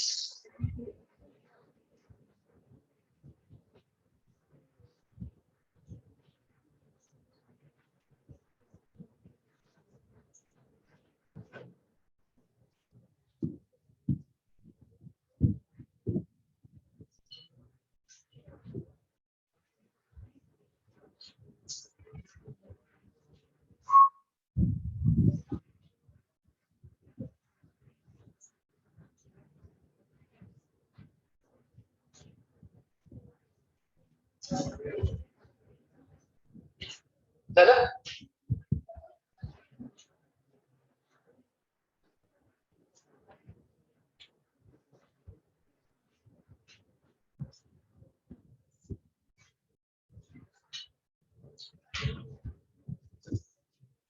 Capital R म्हणजे angle of reflection, small I म्हणजे angle of incidence, small r म्हणजे angle of refraction.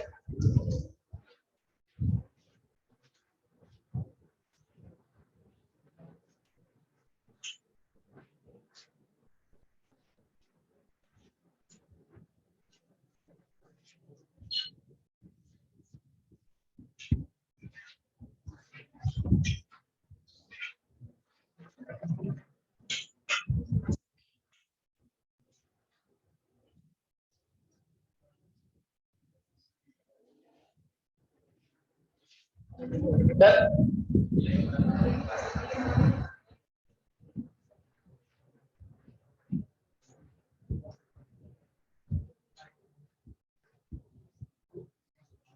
Next method, polarization by scattering. Light scatter झाली तर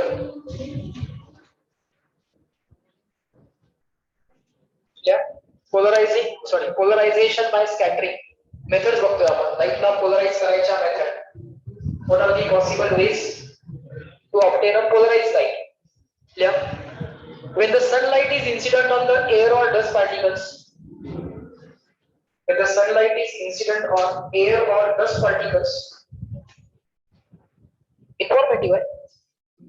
You simply have to remember this data, nothing else. When the sunlight is incident on the air or dust particles, it gets scattered. म्हणजे त्याची direction बदलते. Scatter म्हणजे काय? Direction बदलते. Scattering म्हणजे light एखाद्या ऑब्जेक्ट वरती इन्सिडेंट होते आणि त्याची डायरेक्शन बदलते. असं काय रूल आहे त्याला. ऑल पॉसिबल डायरेक्शन्स मध्ये त्याची डायरेक्शन चेंज होणं possible. So that is called as scattering. तर लाईटला छोटे छोटे पार्टिकल्स पण इझिली रिफ्लेक्ट करू शकतात. So air and dust particles can very easily reflect the light or scatter the light. When the sunlight is incident on the air or the dust particles, it gets scattered. इकडे all possible directions मध्ये spread होते. That is called as scattering. The scattered light is partially polarized. when G light scatter झालेली असते, that light has been observed to be partially polarized. त्याच्यामध्ये काही vibrations cut झालेले असतात. त्याच्यामध्ये काही व्हायब्रेशन्स कट झालेले असतात. Okay, so let's take the sunlight like this. Let us take some air or the dust particles in the atmosphere like this. Okay, हे सगळे एअर वरती डस्ट पार्टिकल्स, त्याच्यावरती सनलाइट इन्सिडेंट होणार,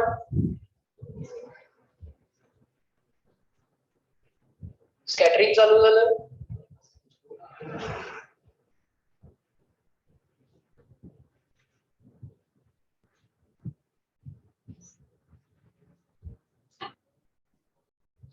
हे जे काही सगळं स्कॅटरिंग होणार, जसं काढतोय तसंच लिटरली होणार आहे.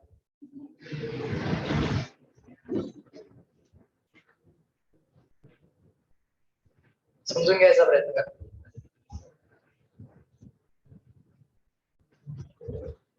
This is what is going to happen with the light or the light rays. याचा नेट इफेक्ट जो काय येतो, त्याचा नेट इफेक्ट जो काय येतो तो असा होतो की this scattered light is observed to be partially polarized. त्याच्यामधले काही व्हायब्रेशन्स कट झाले, काही व्हायब्रेशन शिल्लक आहेत, फुल्ली पोलराइज नाही. पण एका पर्टिक्युलर डायरेक्शन मधून समजा आपण रेज इन्सिडेंट केली, let's say this is the direction of incidence and this is the direction after scattering, scattered rays ची डायरेक्शन, आणि हा अँगल जर 90 असेल तर हे 90 डिग्रीनं स्कॅटर झालेले जे काय रेज आहेत those are 100% polarized. This is what we have observed. This is what we have observed. Scatter करा लाईट ला म्हणजे काय, ऑल पॉसिबल डायरेक्शन मध्ये वाचतो. So when the light is incident on the air or the dust particles, it gets scattered. The scattered light is partially polarized. If the angle between the incident light and the scattered light, if the angle between the incident light and the scattered light, this statement, incident light and scattered light, that angle when it is 90, then the scattered light is found to be plane polarized. Why it is so, not the part of discussion, just the information we have to remember.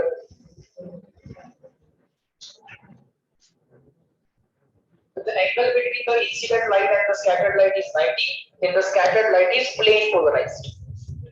If the scattered light is plane polarized, fine, no issues.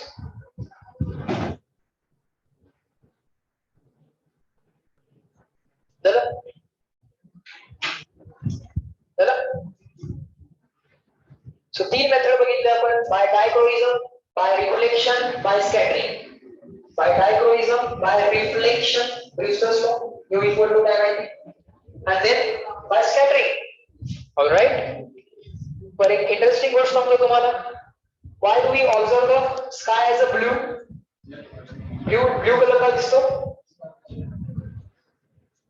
Why do we observe the sky as a blue? What is the reason? Sunlight तर white आहे, all possible color आहे. Sunlight तर white आहे. पण air particles मुळे किंवा dust particles मुळे atmosphere मध्ये एअर पार्टिकल्स मुळे होण्यात आपण मोस्ट ऑफ दी जी लाईट स्कॅटर होते ती आहे blue light.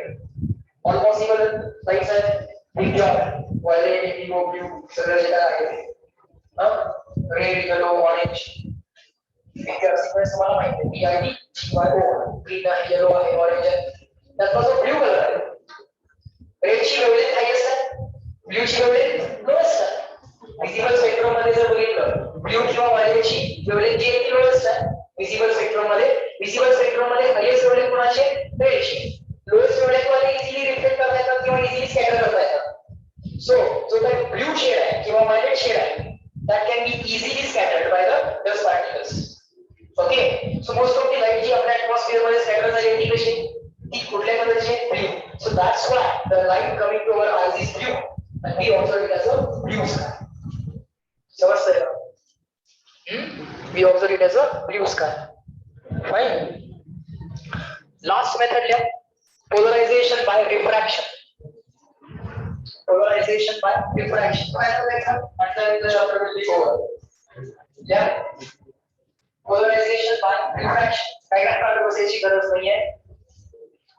Just it is a schematic diagram for your understanding. But लिहून घ्या याच्यामध्ये. When the light is incident at a polarizing angle. लिहून घ्या. नाव सांगितलं होतं मी तुम्हाला अजून एक theoretical lecture असेल. Last 2 lectures पूर्णपणे theoretical आहेत. हा chapter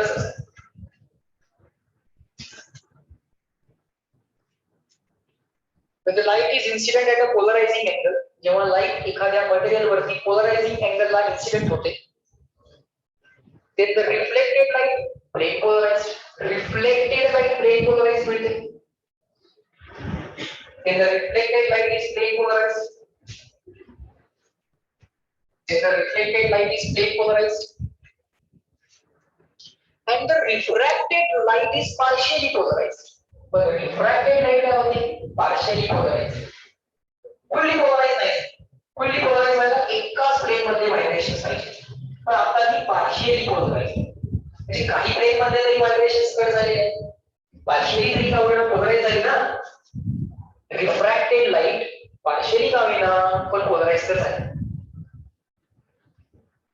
मग अशी partially polarized light सारखं जर partially polarized केली तर म्हणजे मल्टिपल टाइम्स रिफ्रॅक्शन केलं तर एकदा रिफ्रॅक्शन केलं partially polarized, अजून एकदा रिफ्रॅक्शन केलं अजून partially polarized, अजून एकदा रिफ्रॅक्शन केलं असं 20 टाइम्स केलं 15-20 वेळा केलं तर it will get ultimately that partially polarized light will convert into plane polarized light. Are you getting it? कारण त्यातले व्हायब्रेशन्स अजून थोडे कट आणि मग फायनली एका डायरेक्शन्स मधले व्हायब्रेशन्स मोस्टली प्रेझेंट असतील. That's how you obtain the refracted light to be a plane polarised light. थोडंसं इथं समजून घ्या, थोडंसं 1 मिनिट फक्त लक्ष द्या, नंतर मी तुम्हाला लिहायला 1 मिनिट देतो. लक्ष द्या. ही जी लाईट आहे बाळांनो ही कशी आहे? अनपोलराइज्ड लाईट आहे. ही पोलरायझिंग अँगलला इन्सिडेंट झाली. ही जी डॉटेड लाईन आहे ती आहे नॉर्मल. हा जो आहे तो angle of polarisation, angle of polarising आहे किंवा पोलरायझिंग अँगल आहे. ही रिफ्लेक्टेड लाईट आहे, ही वरती गेलेली ही रिफ्लेक्टेड लाईट आहे, ती प्लेन पोलराइज्ड आहे, त्यामुळे नुसते डॉट दाखवलेले आहेत. इथं पुढे आलेली रिफ्रॅक्टेड लाईट आहे, अजून रिफ्रॅक्टेड लाईट, अजून रिफ्रॅक्टेड लाईट, अजून रिफ्रॅक्टेड लाईट, ह्या सगळ्या रिफ्रॅक्टेड लाईट्स आहेत पुढे पुढे येणाऱ्या. पण रिफ्रॅक्टेड लाईट प्रत्येक रिफ्रॅक्शनच्या वेळी अजून पार्शियली पोलराइज्ड, अजून पार्शियली पोलराइज्ड, अजून पार्शियली पोलराइज्ड, अजून partially polarized. Every time the partially polarised light again gets partially polarized. ती त्याचे व्हायब्रेशन्स कट करत अल्टिमेटली काय होणार? एकाच प्लेन मधले व्हायब्रेशन्स शिल्लक राहणार. आणि हे जे काय व्हायब्रेशन्स आहेत हे फायनल व्हायब्रेशन्स जे आहेत ते प्लेन ऑफ इन्सिडन्स मध्येच आहेत. बघा, रिफ्रॅक्टेड लाईटचे व्हायब्रेशन्स जे आहेत ते प्लेन ऑफ बोर्ड मध्ये आहेत. प्लेन ऑफ बोर्ड म्हणजेच plane of incidence. Plane of incidence म्हणजे इन्सिडंट लाईट आणि नॉर्मलचं प्लेन. इन्सिडंट लाईट आणि नॉर्मलचं प्लेन म्हणजे प्लेन ऑफ बोर्ड, आणि प्लेन ऑफ बोर्ड मध्येच हे व्हायब्रेशन्स आहेत. सो रिफ्रॅक्टेड लाईटचे व्हायब्रेशन्स हे प्लेन ऑफ बोर्ड मध्ये आहेत किंवा प्लेन ऑफ इन्सिडन्स मध्ये आहेत, आणि रिफ्लेक्टेड लाईटचे व्हायब्रेशन्स प्लेन ऑफ बोर्डला परपेंडिक्युलर आहेत. म्हणजे प्लेन ऑफ बोर्डला परपेंडिक्युलर म्हणजे प्लेन ऑफ इन्सिडन्सला परपेंडिक्युलर. समजतंय का? इन्फॉर्मेशन लक्षात ठेवता येईल. कुठल्या प्लेन मध्ये रिफ्लेक्टेड लाईटचे व्हायब्रेशन्स आहेत, कुठल्या प्लेन मध्ये रिफ्रॅक्टेड लाईटचे व्हायब्रेशन्स आहेत. ही सगळी इन्फॉर्मेशन इथे लिहिली आहे, एकदा ही फक्त लिहून घ्या. कुठेपर्यंत दिलं होतं आपण? इथपर्यंत दिलं होतं. रिफ्लेक्टेड ही फुल्ली पोलराइज्ड असते आणि रिफ्रॅक्टेड पार्शियली पोलराइज्ड असते. पुढे लिहा. Such a partially polarised light, such a partially polarized light, such a partially polarized light after multiple refractions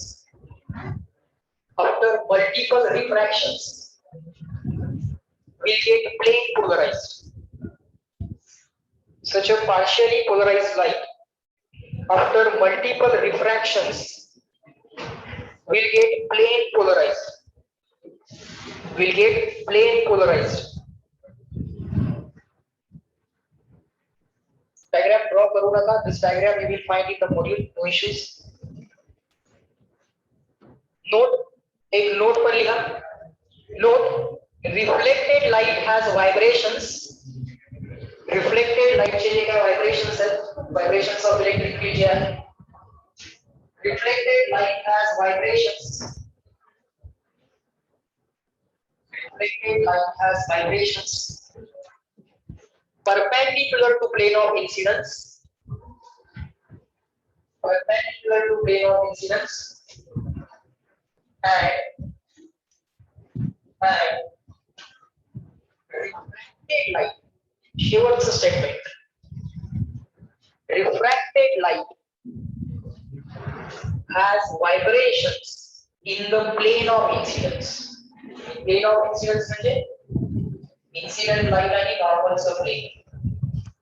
Plane of incidence म्हणजे incident light आणि normal चं plane. Just take a note. लिहून ठेव. एक minute शांत बस.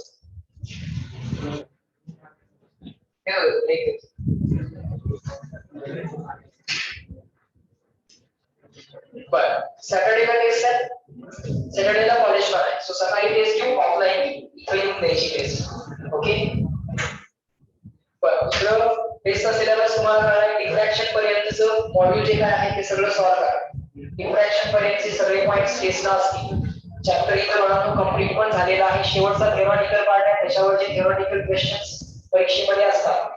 न्यूटन्स लॉ वरती question असतो. Okay बाकीचे इन्फॉर्मेटिव्ह असतात. न्यूटन्स लॉ तेवढा फक्त कॅल्क्युलेटिव्ह आहे. बाकी सगळं इन्फॉर्मेटिव्ह आहे. ओके ठीक आहे. समजलाय चॅप्टर. नेक्स्ट चॅप्टर नेक्स्ट लेक्चरला चालू करूया. ओके बर वे ऑप्टिक्सचं मॉड्यूल कंप्लीट करायचं आणि वेव्ह ऑप्टिक्सचा बोर्डचा होमवर्क पण कंप्लीट करायचा. टेस्ट झाल्यानंतर सॅटर्डे संडे तुम्हाला वेळ आहे. संडे नाईट पर्यंत तुम्ही वेव्ह ऑप्टिक्सचा बोर्डाचं पण काम संपवून टाका. म्हणजे चॅप्टर झाला की त्याचा मॉड्यूल आणि बोर्ड इमिजिएटली कंप्लीट होईल. तुम्हाला डबल काम करावं लागणार नाही. जेवढे जेवढे बोर्ड मध्ये डेरिव्हेशन्स होते तेवढे मी याच्यामध्ये मार्क पण केले होते बोर्ड डेरिव्हेशन्स मध्ये. सो तुम्हाला ऑटोमॅटिकली एकाच नोड मध्ये बोर्ड वाला पण आणि तुमच्या कॉम्पिटेटिव्ह एक्झाम वाला पण मटेरियल एकाच नोड मध्ये मिळून जाईल. ओके तुम्हाला डबल काम करावं लागणार. So till Friday you will complete way optics module and till Sunday night you will complete board's exercise of wave optics. अभ्यास करावा लागेल. अभ्यास करत बसावं लागेल. ठीक आहे चालेल. We will stop at this point. Chalo bye bye everyone. Online people. We will end the lecture at this point. You also take a break. Just reply me once CW. Then we'll stop. Online people.